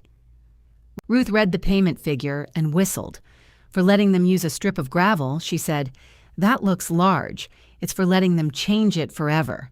That looks smaller. The offer also included lifetime occupancy in the independent living apartment, funded through the trust, and a clause releasing Grant, Celia, and the trust from any claims connected to Eleanor's prior management or expenditures. They bundled my life into their driveway, Eleanor said. Dana's reaction was less colorful. Broad, aggressive, and unsurprising, she said over the phone. Do not sign. I wasn't going to. I'm still required to say it. What happens when I reject it? They may improve the offer. They may redesign. They may seek a declaration that the proposed use falls within the easement. They may threaten sale. Our job is to be more accurate than they are. Marcus Hale arrived Tuesday in a faded green truck with survey poles strapped to the roof. He was in his late 50s, lean, bearded, and dressed in layers that made him resemble a man prepared to spend the winter outdoors by choice. He met Eleanor and Dana at the county road entrance. Grant had received notice of the survey but did not attend. Marcus examined the certified plat, then studied the valley. Old Pettit Strip, he said. I've seen these. You know it? Eleanor asked. I know the type.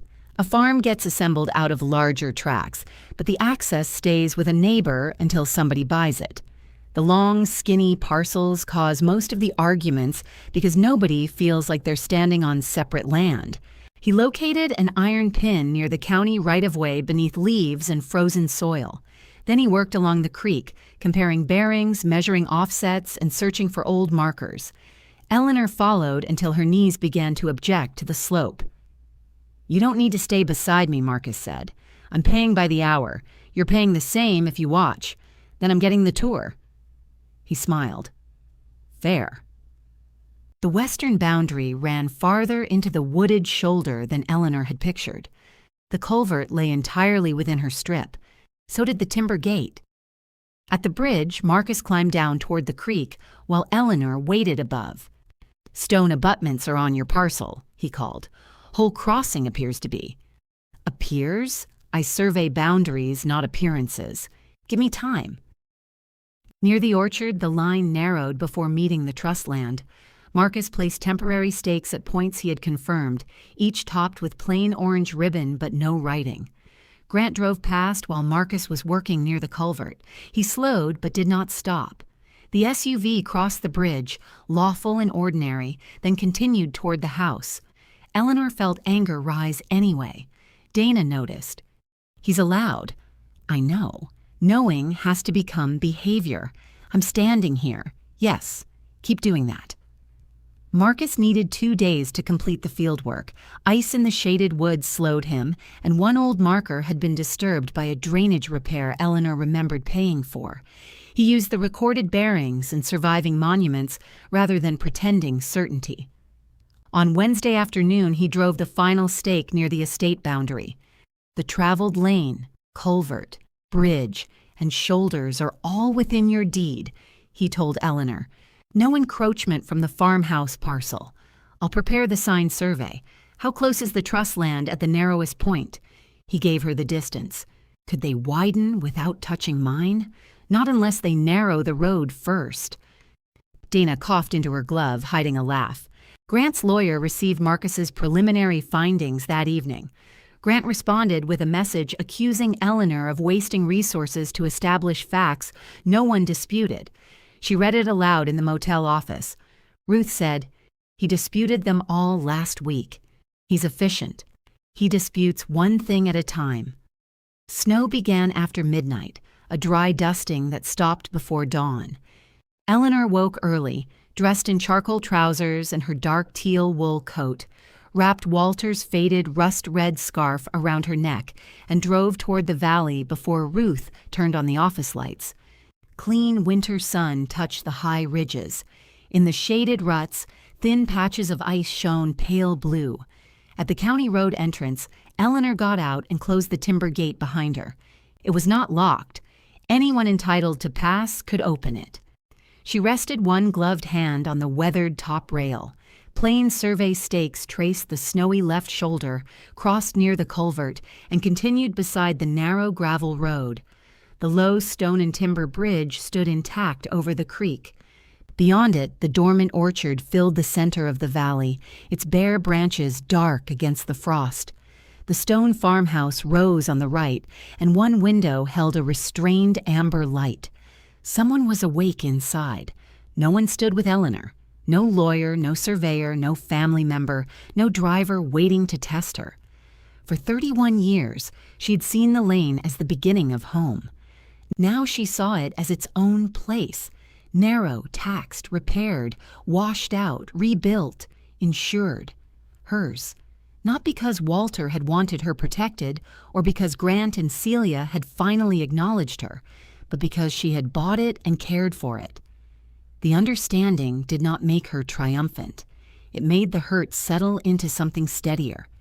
She opened the gate again before returning to her car. Then she called Dana. "I know what I want them to hear," Eleanor said. "What? I'm not selling the road, and I'm not trading it for permission to sleep in their house." Dana was quiet for a moment. "That's a beginning," she said. "Now we decide what you're asking for instead." Eleanor returned to the blue cedar and found Grant standing outside room 17 with 2 men from the moving company. 6 cardboard boxes sat on the concrete walkway. One had split at the bottom, exposing file folders and the corner of a framed photograph. Grant held a clipboard. "What is this?" Eleanor asked. "The rest of your personal property." "The rest?" "From the bedroom and office. Celia identified what belongs to you." One mover shifted his weight. The other studied the turquoise chairs. Eleanor opened the nearest box. On top lay a framed photograph of Walter standing beside the orchard sprayer, his face hidden behind chemical goggles. Beneath it were her bookkeeping certificates, several aprons, a lamp, and a jar of nails. "Where's the furniture?" "We haven't decided what can be removed from the trust property. My dresser was my mother's." "Then document that. You put me in a motel and want provenance for my dresser?" Grant tapped the clipboard. "I'm trying to create an inventory because you keep accusing us of taking things. You changed the locks and carried my life outside. What word would you prefer?" One of the movers bent to reinforce the split box with tape. Grant signed the delivery form and handed it back. "The motel is paid through Friday." Eleanor looked at him. "And after Friday? We made an offer that includes permanent housing. You made an offer that buys the road. It solves both problems. For you, do you expect the trust to pay this room indefinitely while you refuse reasonable alternatives?" "No. I expect to pay for where I live." He had not expected that. His face showed it before he arranged his features. "You shouldn't waste your savings on a motel." That sounded almost like concern. It is concern. "Then try asking where I want to live." "I've asked." "No. You've offered places where my consent comes attached to your project." Grant looked at the 6 boxes. "Ruth said these can't remain on the walkway." Eleanor glanced toward the office. Ruth stood behind the glass door, arms folded. "I told her anything you leave here after 5 will have to be discarded," Grant continued. "The movers are willing to take it to storage, but you won't give me authorization. You told Ruth to throw away my things? I told her the motel can't become a warehouse." The office door opened. "What I said," Ruth called, "was that the fire code dislikes blocked walkways. I offered the maintenance storeroom." Grant turned. "That room isn't secure. It locks. It's not insured for storage. Neither is my dumpster." Ruth came down the walkway and took the clipboard from the mover. "You gentlemen finished?" Both nodded with visible relief. "Then thank you. I'll get these under cover." Grant reached for the clipboard. Ruth held it away long enough to read the delivery list. 6 boxes, she said. "No furniture, that's correct. Good to have an inventory." She handed it to Eleanor. Grant's mouth compressed. "This is a family matter." Ruth looked at the motel doors. "Everything that lands in my parking lot becomes a hospitality matter." After the movers left, Grant followed Eleanor into room 17. "You're embarrassing Celia," he said. "She isn't here. She spent hours packing those boxes. I spent years filling them. You refuse every good faith effort. Did the developer approve the apartment offer? What? Is the trust paying for it out of existing funds, or does it depend on their easement payment? Grant looked toward the curtained window. That's what I thought. It's part of a complete settlement. Then stop calling it housing. It's consideration. Dana taught you that word? Walter did. He used it whenever he wanted a bad deal to sound balanced. Grant's eyes went to Walter's brown coat hanging on the wall hook. He never talked to me about the road, he said. He didn't talk to me about the trust until he'd signed it. That was different. From inside. Grant gave her a hard look. The phrase had traveled. Celia told you about our conversation, she said. We speak. You coordinate. We're brother and sister, only when it's useful. He picked up the framed photograph of Walter with the sprayer. He used to take me out on that thing. You hated it. I hated the mask. You threw up after lunch and blamed the chemicals. I was 24. You ate 3 sausage biscuits. Grant smiled before he could stop himself. He set the photograph down carefully. What do you want, Eleanor? The question sounded different from Celia's. Less searching, more exhausted. Still, it was a question. I want the commercial project withdrawn. That's not yours to demand. The road rights are mine to refuse. Then refuse, you've done it. What do you want from the trust? Eleanor had spent the drive back considering Dana's question. The answers seemed immodest when spoken aloud. I want recognition and compensation for the years I managed the orchard. You were married to the owner. I also worked for the business. You drew household income. So did Walter. He owned it. The trust owned it after he transferred it, and I kept doing the work. Grant sat on the chair near the window. How much? I'm documenting it. You want wages for 30 years? I want us to stop pretending my labor appeared for free because I slept beside your father. He flinched. I want reimbursement for road and bridge expenses that benefited the estate. I want secure housing for life that doesn't disappear when you become impatient. And I want the orchard protected from being carved up for whatever comes after this proposal. You want us to give you the estate? No. That's what it adds up to. I don't want the farmhouse deed. I want a home no one can pack while I'm buying groceries. Grant stared at the floor. She continued, The orchard can remain productive. Not the way it was 20 years ago. Smaller contracts, direct sales, maybe training. The Agricultural Land Trust has spoken to Walter and me before. A conservation restriction would lower the resale value. It would also prevent the event lodge. You don't get to decide what happens after, Dad. Neither do you alone. As trustee, legally, I do. Then why are you in a motel room asking me? His gaze rose to hers, because the road was the answer, but neither said it. Grant stood. The developer's option expires in 11 days. You said 3 weeks on Friday. The financing contingency has an earlier deadline. What happens in 11 days? They need confirmation that access can be secured. Otherwise, they can walk and recover part of their deposit. How much has the trust already spent? You saw the statements, not the contract. That's confidential. So are my plans for the road. Grant walked to the door. Before opening it, he said, If this deal fails, there may not be enough cash to repair the farmhouse roof. You may be protecting a place that won't remain habitable. Then show me the actual repair bids. You'll receive them from council. He left, passing Ruth and a handcart loaded with Eleanor's boxes. Ruth rolled the first 2 inside. Your stepson has the gift of making a hallway feel like a courtroom. He's not entirely wrong. About the roof, the drainage, the orchard. There isn't enough money to keep doing everything the old way. Does that make his way right? No. Then you have yourself a nuisance. Those are more work than villains. Together, they moved the boxes into the former laundry room. Ruth placed the split one on the folding table and found a roll of packing tape. I can pay through the end of the month, Eleanor said. Ruth kept taping.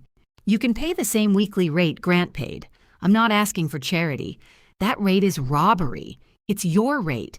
It's the rate for people who steal towels and leave hair dye in the sinks. You've improved my filing system. I stacked 3 boxes. Exactly. Executive work. They settled on the monthly rate Ruth charged traveling nurses in summer. It was low enough to make Eleanor uncomfortable and high enough that Ruth accepted without argument. In the bottom of the split box, Eleanor found 2 payroll binders and a stack of orchard calendars. The calendars were crowded with her handwriting: spray dates, delivery appointments, crew hours, frost warnings, Walter's cardiology visits, tax deadlines. Some days held 5 separate tasks. Others said only rain. She carried them to the folding table.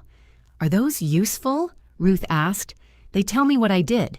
You don't know? I know in pieces." She opened a calendar from 12 years earlier. On March 18th, she had written, "Crew pruning North Slope, Walter Bank, call cold storage, replace bridge plank." The next day, Grant visit, with the question mark crossed out. He had canceled. She did not remember why. She began creating a second spreadsheet. This time, instead of receipts, she entered hours. The work resisted clean categories. Was driving Walter to a farm supply meeting business or marriage? Was cooking for pickers household labor or orchard labor? Did clearing a fallen branch from the lane belong to the road, the farm, or simply to whoever found the chainsaw first? Dana advised restraint. "If you claim every waking hour," she said, "they'll dismiss all of it. Identify tasks a manager, bookkeeper, contractor, or employee would otherwise have performed. It'll be less. It'll be credible." For 3 days, Eleanor worked from the motel office. She called the former packing house supervisor, the accountant who had prepared the farm returns, and 2 adult seasonal workers who had returned for nearly every harvest. She did not ask anyone to take sides. She asked dates, rates, duties. The answers embarrassed her. "You ran the place," the retired supervisor said. "Walter made the weather speeches. You made payroll." The accountant still had electronic records going back 7 years. He sent copies showing Eleanor as the contact for every operational question. One former picker reminded her of the year Walter injured his shoulder, and Eleanor supervised the entire harvest. "Mr. Vance told folks it was his best season," he said. "You told us which blocks to pick." Eleanor thanked him and sat for a long time with the phone in her hand. The total value Dana helped her estimate was not a fortune. It was substantial enough to make the family's phrase "helped Dad" look absurd. Celia came to the motel after dark on Thursday. She carried no boxes, only Walter's faded canvas work jacket folded over one arm. "I thought you might want this," she said. Eleanor let her in. Celia placed the jacket on the bed. "Grant told me your demands. They aren't finished. He says you want to put the orchard under a land trust. I want to discuss it. You know Dad refused before. He said he wasn't ready. He said outsiders shouldn't control family land, and now a company from 3 states away has drawn a lodge on it." Celia sat on the edge of the chair. "Grant says if we agree to permanent protection, the property will be worth less. It may sell for less. That isn't the same as being worth less. To you, yes. To me." Celia looked around the small room. Would you really choose the spring house? Eleanor had not told her that thought. "Grant mentioned secure housing," Celia said. "I suggested it. A life lease, renovated properly, separate utilities, your own address. Why? Because it's near the orchard, and because you looked at the south window when the plumber was there." Eleanor had not known Celia noticed. "You'd still own the farmhouse," she said. "The trust would, and I'd have to watch other people live there. Would that be worse than never coming back?" The question was not manipulation. That made it harder. Eleanor touched Walter's canvas jacket.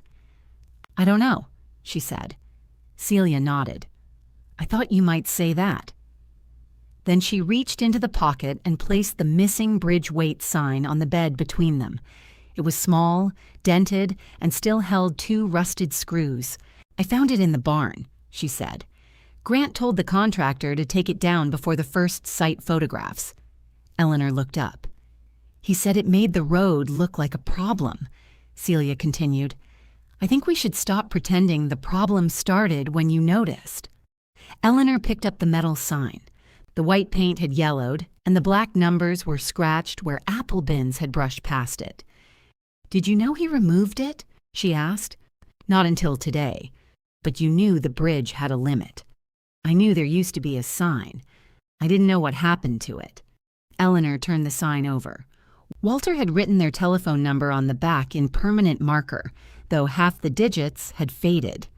Why bring it now? Because Grant told Laurel the bridge had carried farm equipment for decades and could probably handle construction traffic with minor reinforcement. "It has carried farm equipment. Carefully. I know. Do you?" Celia recoiled slightly. Eleanor set the sign on the dresser. "You brought me oatmeal and ledgers. You brought his jacket. Now you bring me the thing your brother removed, but you still sit in those meetings beside him. He's my brother, and I'm what?" The question came out harsher than she intended. Celia looked toward the motel door. "I don't know," she said. The honesty hurt more than a false answer would have. Eleanor sat on the bed. "After 33 years? That's the problem. You were Dad's wife. Then you ran the orchard. Then you took care of him when he was sick. Every time I thought about what you were to me, it came back to what you were to him. I did the same with you." Celia looked at her. "Walter's daughter," Eleanor said. "Grant's sister. The person who visited at Christmas and rearranged my serving dishes. You put the large platters where no one could reach them. I could reach them. That was the entire problem. They nearly smiled again. This time, Celia let it happen. Then Eleanor said, 'I won't use the sign to accuse Grant of anything. But it goes back on the bridge. He'll think I betrayed him.' Did you?" Celia considered that. A little. The next morning, Marcus met Eleanor at the bridge with a cordless drill. The old post remained sound. He used new bolts instead of the rusted screws and mounted the weight notice where approaching drivers could see it. "You'll want an engineer to confirm the current capacity," he said. "A 30-year-old number isn't a promise. Laurel's company is sending one." "Good." Grant arrived before Marcus finished. He stopped his SUV on the estate side, walked back across the bridge, and stared at the sign. "Where did you find that?" "In the barn. Celia gave it to you." Eleanor did not answer. He turned toward Marcus. "You can't post an unverified limit?" Marcus tightened the final bolt. "She owns the structure. She can post the historic limit as a precaution pending inspection. This is designed to frighten the developer." "The bridge is designed to cross a creek," Eleanor said. "Everything else is your projection." Grant stepped close enough that she could see the gray in his beard he usually shaved away. "You're turning Celia against me. I didn't ask her for the sign. She doesn't understand the financial position. She read the same statements I did. She reads numbers emotionally. So do you. You just prefer fear." Marcus packed the drill into his truck. "I'm going to become less available to this conversation." After he left, Grant stood beside the bridge rail, looking down at water running between the stones. "Dad would hate this," he said. "Which part?" "You and me fighting over the road. He hated paperwork, too. That didn't make taxes disappear. He wanted the estate kept in the family. He wanted many things he didn't prepare for." Grant turned. "You think putting it under a land trust honors him? I think keeping it an orchard honors the land. Then let us develop enough of it to pay for the rest. A 30-room lodge and 40 events is not enough. It's a new purpose with a few apple trees around it. You're sentimental because you don't have to make the numbers work." Eleanor took out the folded sheet Dana had helped her prepare. "Current roof estimate," she said. "Drainage repair, springhouse plumbing and electrical, pruning, spray, harvest labor, insurance, taxes. I made the numbers work for years. Grant did not take the sheet. You made them work when Dad was alive and doing half of it. Is that what he told you? Are you saying he did nothing?" "No. I'm saying you have always needed his half to be larger than mine." His face shut. A black sedan approached from the county road. Grant opened the gate before it stopped. Laurel's structural engineer drove across alone, well within the posted limit. Eleanor followed on foot. The inspection took 3 hours. The engineer photographed the abutments, measured timber members, checked visible connections, and crawled beneath the span in insulated coveralls. Eleanor answered questions about prior plank replacements and high-water events. Grant supplied invoices from the trust files. For once, their separate records assembled a coherent history. The engineer's preliminary conclusion pleased no one completely. The bridge remained serviceable for ordinary passenger vehicles, light service vans, emergency access, and farm loads managed within the posted limit. It showed no imminent failure. Heavy construction deliveries would require individual load review and, for the project Laurel proposed, substantial reinforcement or replacement. Widening would alter the abutments and approaches on Eleanor's parcel. So it's safe, Grant said. For present, ordinary use, the engineer answered, and it can be improved with design work, permits, and the owner's authorization. Grant glanced at Eleanor. She thanked the engineer. Dana sent the formal counterproposal that afternoon. It did not demand the farmhouse deed. It requested compensation for documented management work, reimbursement of substantiated road and bridge expenses attributable to estate use, and a recorded lifetime right to occupy the restored spring house with independent utilities and clear maintenance obligations. It also proposed that the trust place the orchard under an agricultural conservation arrangement, and that Eleanor commit her road parcel to the same land trust, preserving residential, emergency, service, and genuine agricultural access while prohibiting commercial expansion. The numbers were not punitive. Dana had cut Eleanor's first labor estimate by nearly a third, removing tasks too entangled with marriage to defend cleanly. Even so, the total made Eleanor queasy. "You can ask for less," Dana said. "Would it be more believable?" "No." "Then leave it." Grant rejected the proposal within 2 hours. His email called it an attempt to extract control over trust assets by exploiting an access technicality. He offered half the documented road expenses, no labor compensation, and a revocable 5-year lease of the spring house conditioned on Eleanor, granting the expanded commercial easement. "Revocable," Ruth said when Eleanor read it aloud. "That's a handsome word for packing another box." Eleanor did not answer. She was looking at the phrase exploiting an access technicality. The lane had swallowed summer dust, winter salt, storm water, tire wear, and 31 years of her money. Grant reduced it to a technicality because that was the size it occupied in his attention. Celia called shortly afterward. I didn't approve his response. "Do you have to? I'm co-beneficiary, not co-trustee." "Then tell him." "I did. We had a terrible fight." "I'm sorry." "No, you aren't." "No. But I'm sorry you're hurting." Celia made a sound that might have been a laugh. "That is such a carefully managed answer. I've had practice. Grant thinks the land trust proposal will trap us with an asset we can't sell for full value. It would allow a sale subject to agricultural restrictions. To whom? Who buys an old orchard with a leaking farmhouse and conditions on the road? Someone who wants an orchard. There aren't many of those." "No." Eleanor did not pretend otherwise. Productive land could still fail. Protection from development did not produce labor, markets, or roof shingles. Celia said, "Laurel is giving us until Monday. If we don't deliver a signed access agreement, her company withdraws." "And then?" "Grant says we list the property." "You could." "He says that's what you want. It isn't. What if the buyer neglects the orchard? The land trust restrictions would require stewardship standards. What if we don't agree to them?" Eleanor looked through the motel window. Ruth was salting an icy patch near the office, scattering more than the weather required. "Then you own the orchard," Eleanor said. "You can make that decision. But you still own the road." "Yes." Celia was silent. Eleanor understood then why the proposed settlement frightened them. It did not seize their choice. It left them responsible for it while limiting the profitable escape Grant had already chosen.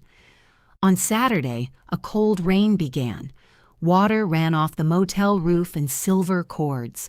Eleanor tried to work, but the spreadsheets blurred. She drove to the valley and parked near the county entrance.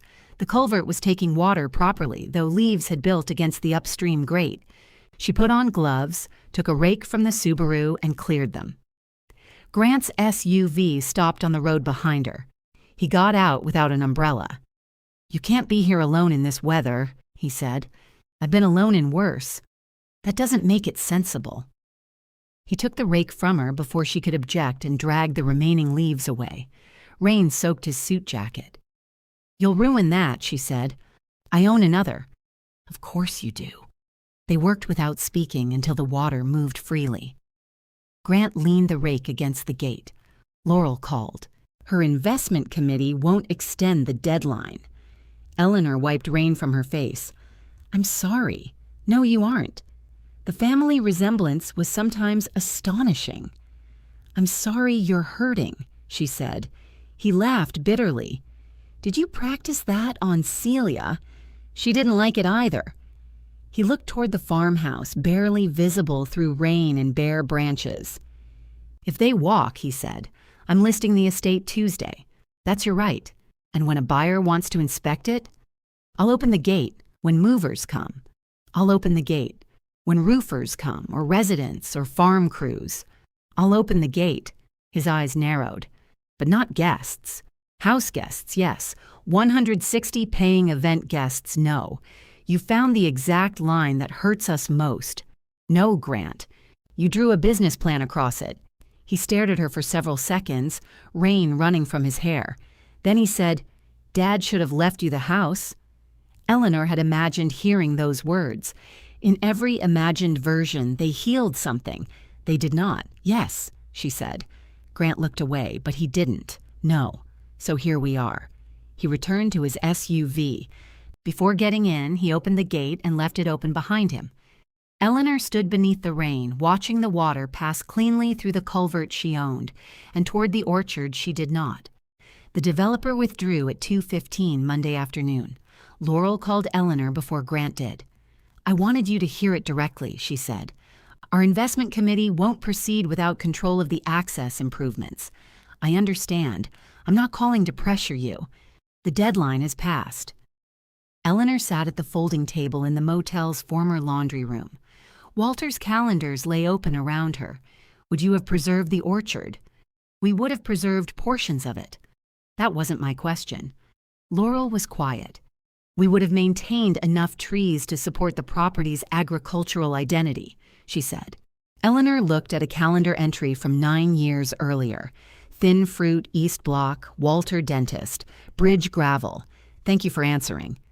For what it's worth, Grant believed the project would protect the estate. "I know. He also believed you would eventually agree." "I know that too." After the call, Eleanor expected relief. Instead, she felt as if someone had removed a heavy object from a weak table and revealed the sag beneath it. Ruth came through carrying a laundry basket of folded towels. "Done?" she asked. They withdrew. "Good." Eleanor nodded. Ruth set down the basket. "You don't look good. Grant is going to list the estate." "Maybe." He said Tuesday. People say Tuesday when they mean, "I want you frightened by Monday." He'll do it. Ruth sat across from her. "Do you want me to celebrate later?" "I don't think there's anything to celebrate." "Stopping something you hated?" That was one thing. It wasn't everything. At 4, Grant sent a copy of Laurel's termination notice. Beneath it, he wrote, "The project is over. I hope the outcome gives you what you wanted." Eleanor began 3 replies and deleted each one. Tuesday brought a photographer and a real estate broker. Both arrived in a single vehicle after Grant emailed Dana, noticed that they would inspect the property for a potential residential and agricultural listing. Their access was lawful. Eleanor opened the gate and watched them drive through. The broker stopped beside her. "Mrs. Vance?" "Yes." "I'm Malcolm Reese. Grant said you own the access parcel. He says it now." Malcolm had the practiced expression of a man who had stood in many driveways between people who disagreed about land. "I'd like to understand the arrangement," he said. "My attorney can send the recorded easement and survey. Are there any current restrictions beyond the easement? Not yet. Yet? I've proposed agricultural conservation. He wrote something on a notepad. Would you object to a buyer using the property as a residence and working orchard? No. Bed and breakfast? I'd need details. Vacation rental? Details. Event use? Yes. His pencil stopped. You object? I do. He thanked her and continued toward the farmhouse. Eleanor stood by the gate feeling unreasonable and entirely reasonable at once. A bed and breakfast could mean 3 guest rooms and a breakfast table. It could also become the first sentence of a larger argument. She disliked how ownership forced her to define future people she had never met. Dana later told her not to answer hypothetical use questions at the roadside. You can say the recorded easement speaks for itself. It doesn't answer breakfast. Neither should you without a proposal. The listing photographer spent 2 hours at the property. He opened shutters in rooms Eleanor was not permitted to enter, carried lights across her kitchen, and photographed the orchard from angles that hid deadwood and drainage channels. Eleanor watched from the lane until watching became its own humiliation. She drove back to the Blue Cedar and found Celia waiting outside room 17. He's really listing it, Eleanor said. Celia nodded. Malcolm thinks the access issue limits buyers. It limits uses. Same thing to a broker. Do you want to sell? No. Have you told Grant? Yes. What does he say? That wanting to keep it isn't a financial plan. Eleanor unlocked the room. Celia followed her inside. Is he wrong? Eleanor asked. Why do you keep defending him? Because you keep asking me to make him simple. Celia sat in the turquoise chair. The trust has enough cash for maybe 8 months if we do only urgent repairs, less if the orchard has another bad season. Has Grant canceled pruning? He postponed the crew. Until when? I don't know. Eleanor took off her coat. Pruning doesn't wait for the trust. He's trying to preserve cash. Neglect will cost more. I told him that. Did you use those words or suggest he consider them? Celia's eyes flashed. I'm not afraid of my brother. You're afraid of being unfair to him. That's different. From inside. Celia stood. Do you practice conversations just to find a place for that phrase? Only with family. For a second, it seemed Celia might leave. Instead, she crossed to the window and opened the curtain. What would keeping it look like? She asked. A smaller orchard. The healthiest blocks stay in production. Remove the trees that aren't worth saving. Repair the drainage before the roof damage spreads. Direct sales. Maybe limited wholesale. Training could bring labor and support. Training whom? Adults who want orchard experience. People starting small farms. There are agricultural programs. You've looked into this. Walter and I did, years ago. He said it would bring outsiders in. He didn't enjoy teaching people who disagreed. He didn't enjoy people who breathed incorrectly. Eleanor smiled. That too. Celia turned from the window. And the land trust. They hold restrictions so no future owner turns the orchard into a subdivision or event complex.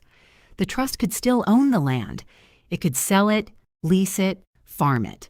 Just not develop it beyond agreed uses. Grant says that destroys value. It gives up development value, which is the value he was counting on. Yes. Celia sat again. Would they pay us for the restriction? Sometimes there are grants or purchases of development rights. Sometimes it's donated. This property needs an evaluation. Nothing is guaranteed. So your plan may not produce money. No, yet you want compensation. Yes, for your labor. And road expenses. Where does that money come from? Eleanor sat on the bed opposite her. That's a question for negotiation. Some now, some structured. I'm not asking Grant to produce cash by Friday. You think he'll agree to owe you for years. I think he knows I can decline a commercial easement worth more than what I'm asking. But that deal is gone. The land is still mine. Celia looked at her for a long time. You sound like Grant. The comparison struck with surprising force. How? You're calm when you have leverage. You talk about fairness but know exactly where the pressure is. Eleanor looked down at her hands. Celia's voice softened. I don't mean you're the same. No. You mean I'm not only being hurt anymore. Neither spoke. Eleanor had imagined power as relief, the moment when Grant and Celia would finally have to listen. She had not imagined how easily it could become the only reason they listened, or how tempting it would be to keep them uncomfortable so they understood a fraction of what they had done. I don't want to punish you, she said. Grant thinks you do. Do you? I think part of you does. Eleanor nodded. Part of me does. Celia seemed startled by the admission. But punishment isn't where I want to live, Eleanor continued. Where do you want to live? Eleanor pictured the farmhouse kitchen and the new locks. She pictured the spring house south window, the enamel coffee pot, the tilted porch. She pictured returning to the farmhouse under a life right while Grant and Celia waited for her to die. The spring house, she said. If the right is permanent, if it's repaired properly, if no one can use it to buy something else from me. Celia's shoulders dropped. I can work with that, she said. You aren't trustee. No. But I'm not nothing. That afternoon, Dana arranged an introductory visit with the local agricultural land trust. 2 staff members walked the orchard with Eleanor, Grant, and Celia. They did not arrive with money or promises. They inspected tree health, water access, soils, slopes, existing agricultural assessment, and the condition of the barn. They asked how many productive acres remained and whether anyone had a realistic operating plan. Grant answered financial questions. Eleanor answered orchard questions. Celia took notes. At the north slope, one staff member cut a small section of dead twig and examined the wood. Dormant, not dead, Eleanor said. The woman cut farther back, found green beneath the bark, and nodded. You're right. Grant looked at Eleanor. It was a tiny thing, but she felt the look. The land trust's preliminary opinion was cautious. The orchard had conservation value because of its working land history, creek corridor, and connection to other protected acreage in the valley. A conservation arrangement was possible if the trust owners agreed and if they produced a credible stewardship and funding plan. Public funding, if any, could take many months and would likely cover only part of the value surrendered. We don't rescue properties, the staff member said. We partner with owners willing to make long commitments. Grant asked, and if we aren't? Then nothing happens. On the walk back, the 3 Vances fell into an old formation without intending to. Grant ahead, Celia in the middle, Eleanor stopping to inspect trees.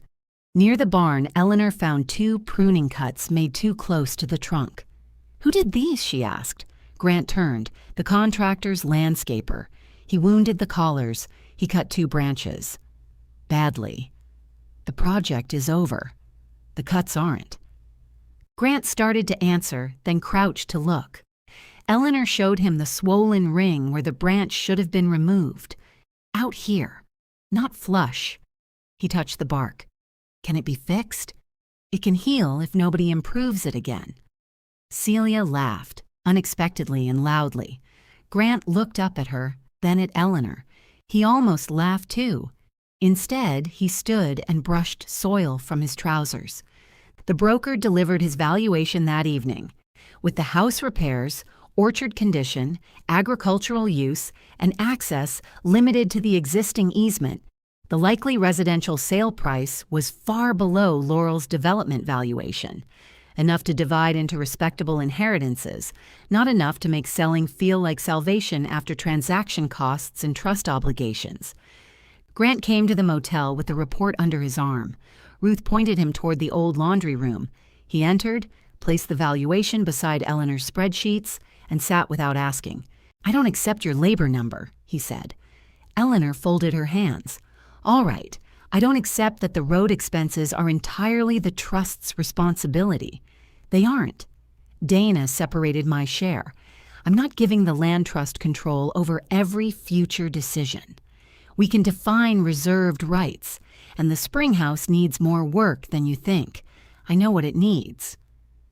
Grant looked at the wall of receipts, calendars, invoices, and copied checks Ruth had allowed Eleanor to tape up.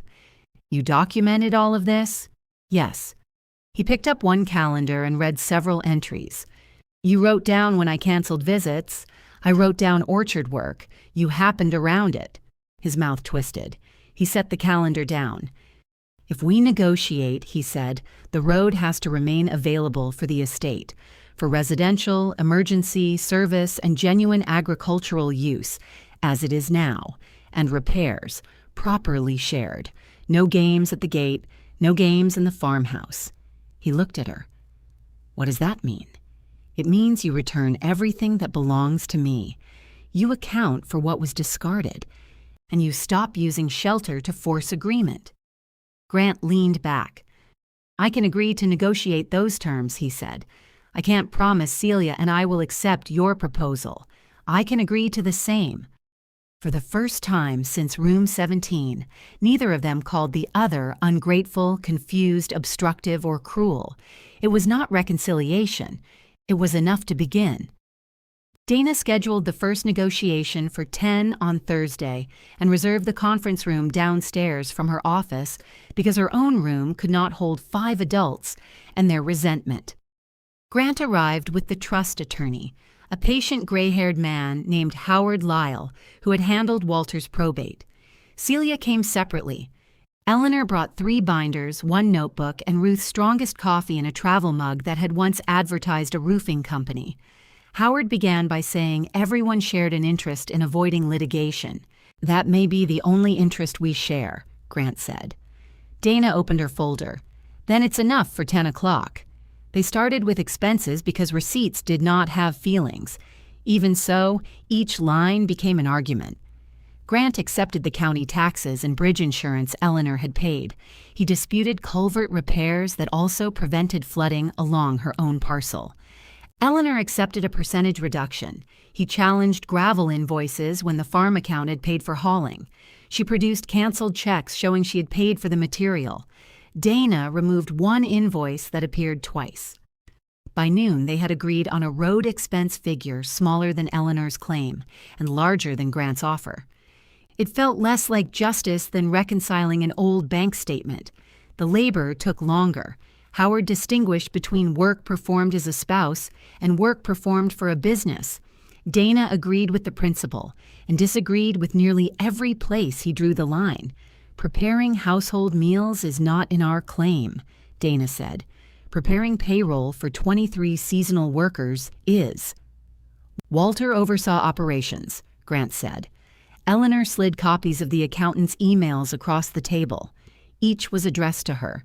He made final decisions, Grant continued. Sometimes, Eleanor said. He owned the business. The trust owned the land. The operating account remained joint until 4 years ago. After that, I was still doing the work. Grant looked at the spreadsheet. You can't retroactively decide your marriage was employment. No, I can decide that employment was employment, even though I was married. Celia had spoken little. Now she said, she ran harvest when Dad tore his shoulder. Grant turned. 1 harvest, 2. The second year, he said it still hurt whenever anyone asked him to lift something. Eleanor looked at her. Celia shrugged. He carried a case of wine into Thanksgiving without trouble. Grant's mouth twitched. I remember that. The air loosened briefly. Then they reached Walter's final year. Howard questioned the hours Eleanor attributed to orchard management during his illness. Grant said production had dropped, so the work could not have been full-time. Eleanor tried to explain that decline had created different work, canceled contracts, reduced crews, storage decisions, insurance, frost protection, and calls taken from hospital corridors. Grant shook his head. You were caring for Dad. That was what consumed your time. I did both. No one could do both at the level you're claiming. The words struck a private seam of exhaustion. You're right, Eleanor said. I did neither well enough for you. That isn't what I said. I kept him home because he asked me to. I kept your orchard alive because neither of you came. Then you waited until he was buried, moved me into a motel, and put a price on the view. Celia's chair scraped back. We did not wait for him to die. You had the apartment toured within weeks. Stop, Grant said. No. You want to measure my work? Measure yours. Count the days you stayed. Count the nights. Count how quickly you learned the farmhouse square footage after he was gone." Celia stood. "I'm not doing this." She left the conference room. Eleanor's anger collapsed as suddenly as it had risen. Through the glass panel, she saw Celia cross the lobby and push outside without taking her coat from the rack. Dana closed the labor binder. "We're breaking for lunch," she said. Eleanor found Celia around the side of the building beneath a metal awning. Rain tapped above them. Celia stood with her arms folded, staring into the alley. "I'm sorry," Eleanor said. Celia did not turn. "Are you?" "For saying you waited for him to die." "You didn't. We knew the property would become ours. That isn't the same, isn't it?" "No."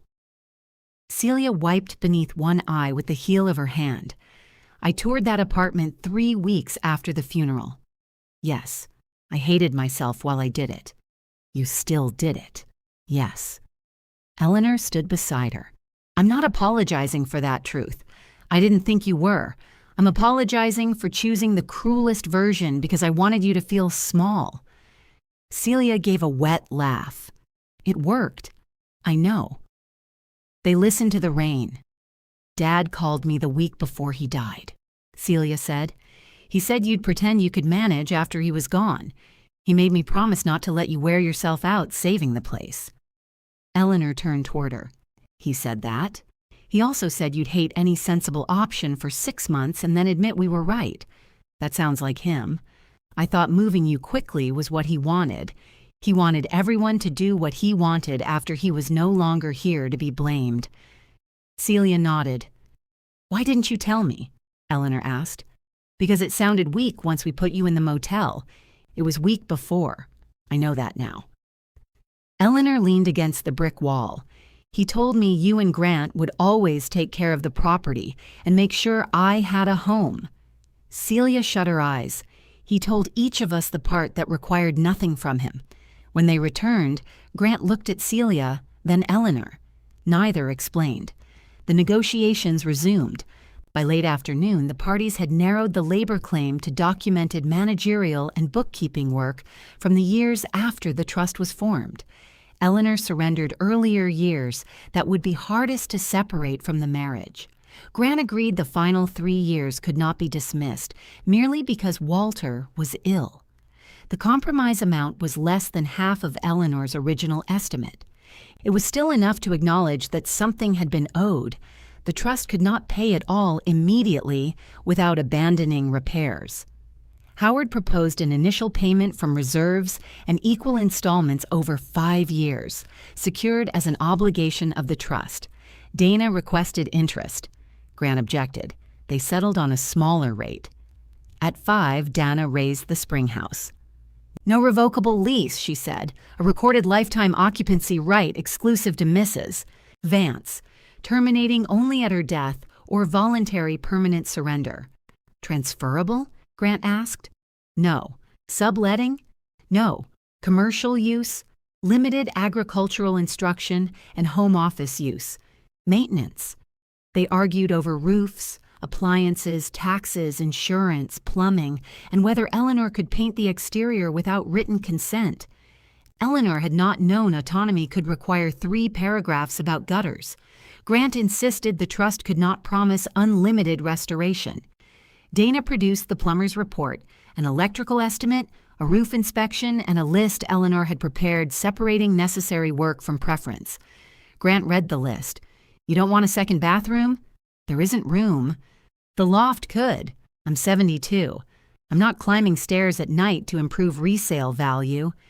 Celia laughed into her hand. The essential repairs became a fixed obligation, funded before discretionary farmhouse renovations. Eleanor would choose finishes within a modest allowance.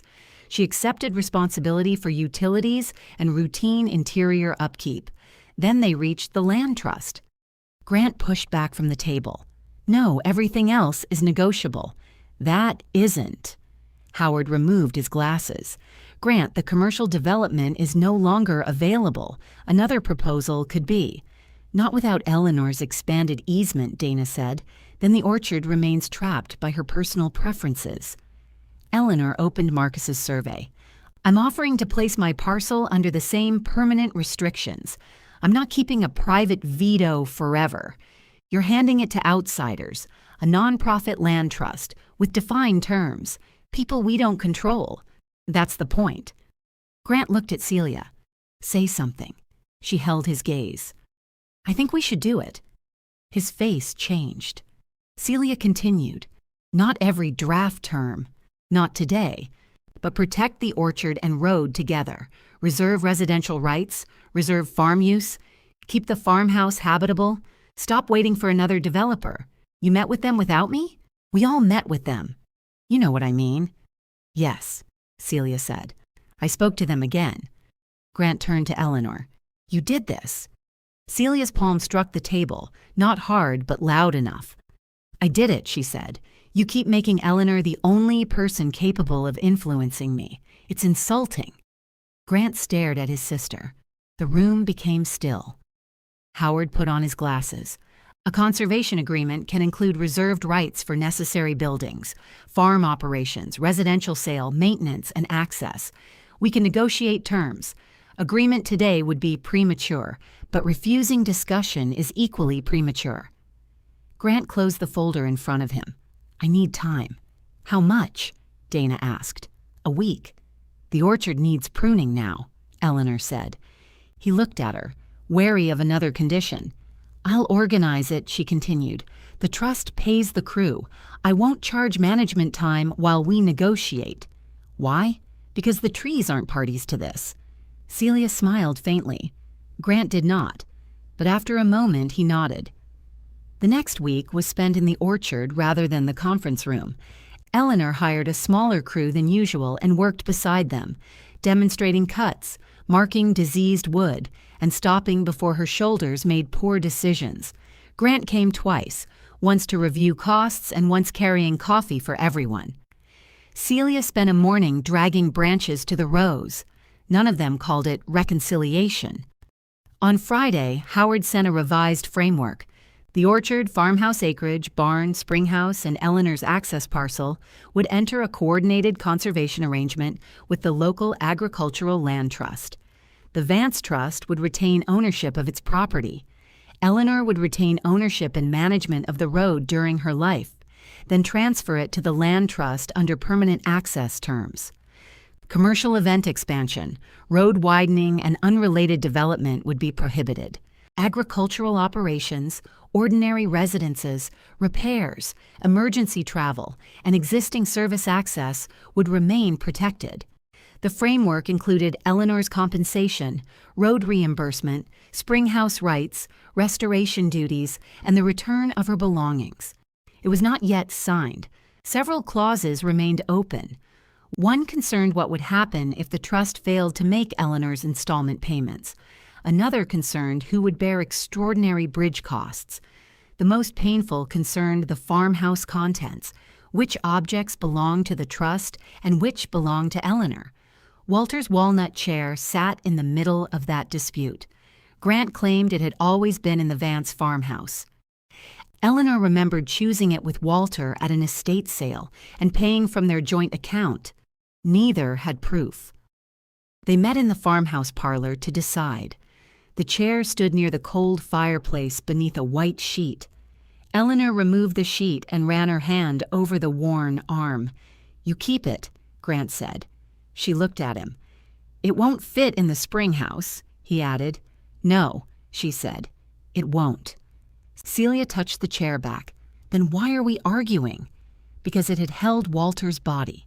Because possession had become the language they used when grief failed. Eleanor stepped away. Leave it here, she said. But the shaving mug comes with me. Grant nodded. They moved through the house with a written inventory, a lamp to Eleanor, dining chairs to the trust, her mother's dresser to Eleanor. Family portraits copied before separation. The brass handbell was already hers. In the kitchen, Eleanor stopped beside the calendar still open to the week Walter died. No one had taken it down. Grant stood behind her. Are you sure about the springhouse? Yes, you could ask for occupancy here. I know. He waited. Eleanor looked at the east windows, the worn countertops, the place where Walter's chair had scraped the floor. "I don't want my home to be the room you're waiting to inherit," she said. Grant lowered his eyes. Outside, pruning saws moved through the orchard with a steady back-and-forth sound. Dana called before they finished the inventory. The final disputed language had been revised. If Eleanor accepted it, documents could be prepared for signing the following week. Eleanor looked through the kitchen window toward the springhouse roof below the bare trees. "Send it," she said. "I'll read every word." The final draft arrived at 11 that night. Eleanor read it at the folding table while the motel settled around her. Pipes knocked. A television laughed behind the wall. Someone rolled a suitcase along the covered walkway and stopped 3 doors down. She read the property descriptions first, then the access rights, the springhouse provisions, the payment schedule, and the language-preserving emergency passage. The trust's obligation to repair the roof could not be postponed behind work on the farmhouse. Her occupancy could not be revoked for disagreement, age, illness, or a decision by a future trustee. The road could not be widened or trenched without written approval under the conservation terms. One sentence still troubled her. It described Eleanor's prior orchard services as informal contributions to the Vance family enterprise. She called Dana the next morning. "Remove informal," Eleanor said. "They're using that word to avoid classifying you as an employee. I'm not asking for back payroll taxes. I'm asking them not to call 30 years informal. We can change it to documented managerial and administrative services without defining employment." "Do that." Howard objected. Dana insisted. Grant called it semantics. Eleanor said, "Then it should cost you nothing to change." The revised document arrived that afternoon. Documented managerial and administrative services. 5 words. No apology, no ceremony. Eleanor printed the page and rested her hand over the sentence. The signing took place at Dana's office the following Tuesday. No one made a speech. Grant initialed every amendment with such pressure that his pen marked the pages beneath. Celia read each section before signing, though she had already reviewed it twice. Representatives of the Agricultural Land Trust signed the Coordinated Conservation Agreement, which placed permanent restrictions on the orchard acreage and Eleanor's access parcel, while reserving the practical rights required to keep both functioning. The Vance Trust retained the farmhouse, orchard, barn, and springhouse. Eleanor retained her road parcel during her life, subject to the preserved access, with its future transfer committed to the land trust. No lodge could be built. No event traffic could be imposed.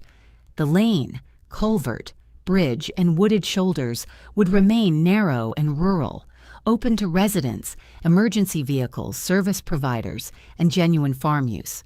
The trust paid Eleanor an initial portion of the agreed compensation and road reimbursement from its reserves. The rest would arrive in installments. It was not enough to transform her life into ease. It was enough to replace what she had spent preserving everyone else's property and to make the years of work visible in something other than her handwriting. Howard passed the last signature page to Grant. Grant signed and set down the pen. "I still think permanent restrictions are a mistake," he said. Celia looked at him. "We know." He gave her a tired look. "Thank you. You're welcome." Eleanor closed her copy of the agreement. Grant turned to her. She expected him to say the deal had cost the family, that Walter would have objected, or that time would prove him right. Instead, he said, "The springhouse contractor can start Monday. Has he worked on stone?" "Yes." "Old stone?" "Yes, Eleanor. Those are different questions." Grant rubbed his forehead. "His references are in the folder." Dana pushed the folder across the table. Eleanor opened it. Ruth helped her celebrate with takeout barbecue served on motel plates. Marcus joined them after work and brought a bottle of cider from an orchard 2 counties north. "Competitor product," Eleanor said. "Research," Marcus replied. Dana stayed for half an hour, drank 1 glass, and refused to discuss easements. They ate in the old laundry room among boxes that no longer felt discarded. Ruth raised her foam cup to room 17. Eleanor looked at her. Ruth added, May you never require our extended stay rate again. I paid monthly and argued weekly. They drank to that. Restoring the spring house took longer than Grant promised and less time than Eleanor feared. Once the walls were opened, the contractor found rot beneath the south window and an electrical panel too old to insure. The fixed scope in the settlement forced the trust to address both. Eleanor paid for a larger kitchen sink and refused Grant's suggestion of polished stone countertops. "I don't need a counter that impresses fruit," she told him. The tilted porch was leveled but not replaced. The blue enamel coffee pot remained on the shelf, holding Walter's sharpening stone instead of rusted screws. Eleanor chose white walls, dark green cabinets, and plain wood floors that could survive muddy boots. Her mother's dresser fit against the bedroom wall with half an inch to spare. Celia helped unpack it. She folded sweaters into the drawers while Eleanor arranged books on a shelf. "I owe you something," Celia said. "If it's another box, put it outside." Celia sat on the edge of the bed. "I told myself I was protecting the family legacy." Eleanor waited. "It let me feel responsible. Better than responsible, actually. Loyal." Celia ran her thumb along the dresser's worn edge.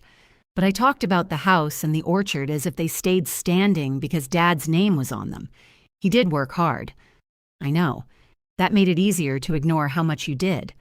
Calling your work help meant we could benefit from it without owing you anything." Eleanor sat beside her. "Grant won't say that," Celia continued. "No, he may know it. Knowing and saying don't always arrive in the same car." Celia glanced at her.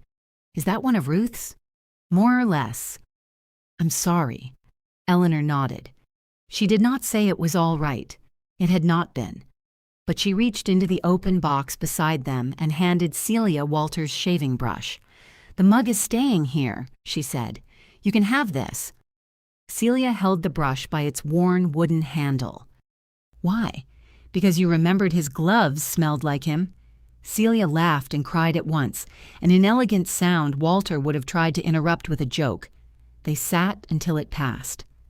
Eleanor moved out of the blue cedar on a clear April morning. Room 17 looked larger when empty and more impersonal than she expected. The waterfall photograph still glowed impossibly green above the bed. She checked the bathroom twice and found one of Ruth's washcloths in her suitcase. "You planted that," Eleanor said at the front desk. Ruth looked offended. "At our rates, theft is included." Eleanor returned the key. Ruth came around the counter and hugged her without warning. This time Eleanor participated. The orchard did not recover because papers had been signed. The north block still needed removal. The packing contract remained weak. The farmhouse roof consumed more money than expected, and spring rain exposed another drainage failure near the barn. But the decisions became smaller and more honest. Grant approved a 3-year operating budget instead of another grand proposal. Celia joined the trust's advisory meetings and asked questions before voting with her brother. The Agricultural Land Trust helped them design a stewardship plan, not a rescue. Eleanor reduced the orchard to the viable blocks, reopened direct sales on a limited schedule, and arranged practical instruction for adults interested in orchard work. Her first 2 apprentices arrived before the next pruning season. Mara Ortiz was 36, recently employed at a vegetable farm and impatient with ladders. Leon Brooks was 48, broad-shouldered, careful, and inclined to apologize to every branch before cutting it. "Trees don't need politeness," Eleanor told him. "They need a clean cut in the right place." "That sounds less friendly." "It is friendlier."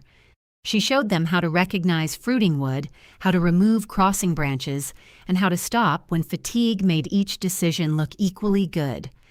They worked mornings, studied the old calendars in the spring house after lunch, and argued about whether Eleanor's coffee was stronger than Ruth's. Ruth visited often enough to defend herself. Marcus inspected the bridge after the spring thaw. He found one timber that would need replacement within a year, not immediately. Under the settlement, Eleanor and the trust shared the expense according to use. Grant complained about the estimate, obtained another, then accepted the first. Dana's documents occupied a plain drawer beneath Eleanor's kitchen towels. Eleanor knew where they were. She did not need to look at them often. The farmhouse remained across the orchard. Grant used it during visits and rented it occasionally under a long-term residential lease approved within the conservation terms. Eleanor still had a key for emergencies and orchard business, but she no longer used it to measure whether she belonged. One cold morning, she saw Grant standing near the bridge wait sign with a delivery driver. The truck carried roofing material within the verified limit. Grant checked the paperwork, waved the driver through, and closed the gate afterward. He noticed Eleanor watching from the orchard. "Ordinary maintenance," he called. "Drive slowly," I told him. The truck crossed safely. Grant walked toward her, hands in his coat pockets. He had brought 2 coffees. He handed one over. "Oatmeal next time?" she asked. "Don't push it." They stood beside the dormant trees while Mara and Leon unloaded pruning tools from the barn. Grant looked toward the spring house. Smoke rose from its chimney, thin and straight in the bright air. "You happy there?" he asked. Eleanor considered giving him the easy answer. "Yes," she said, "and sometimes I miss the house." He nodded. "Both can be true." "Yes." It was as close as they came to discussing what could not be restored. Grant left for the farmhouse. Eleanor finished her coffee and joined the apprentices in the north block. Mara had marked a branch for removal. This one? Eleanor examined the angle, the crowded center, and the healthy bud facing outward.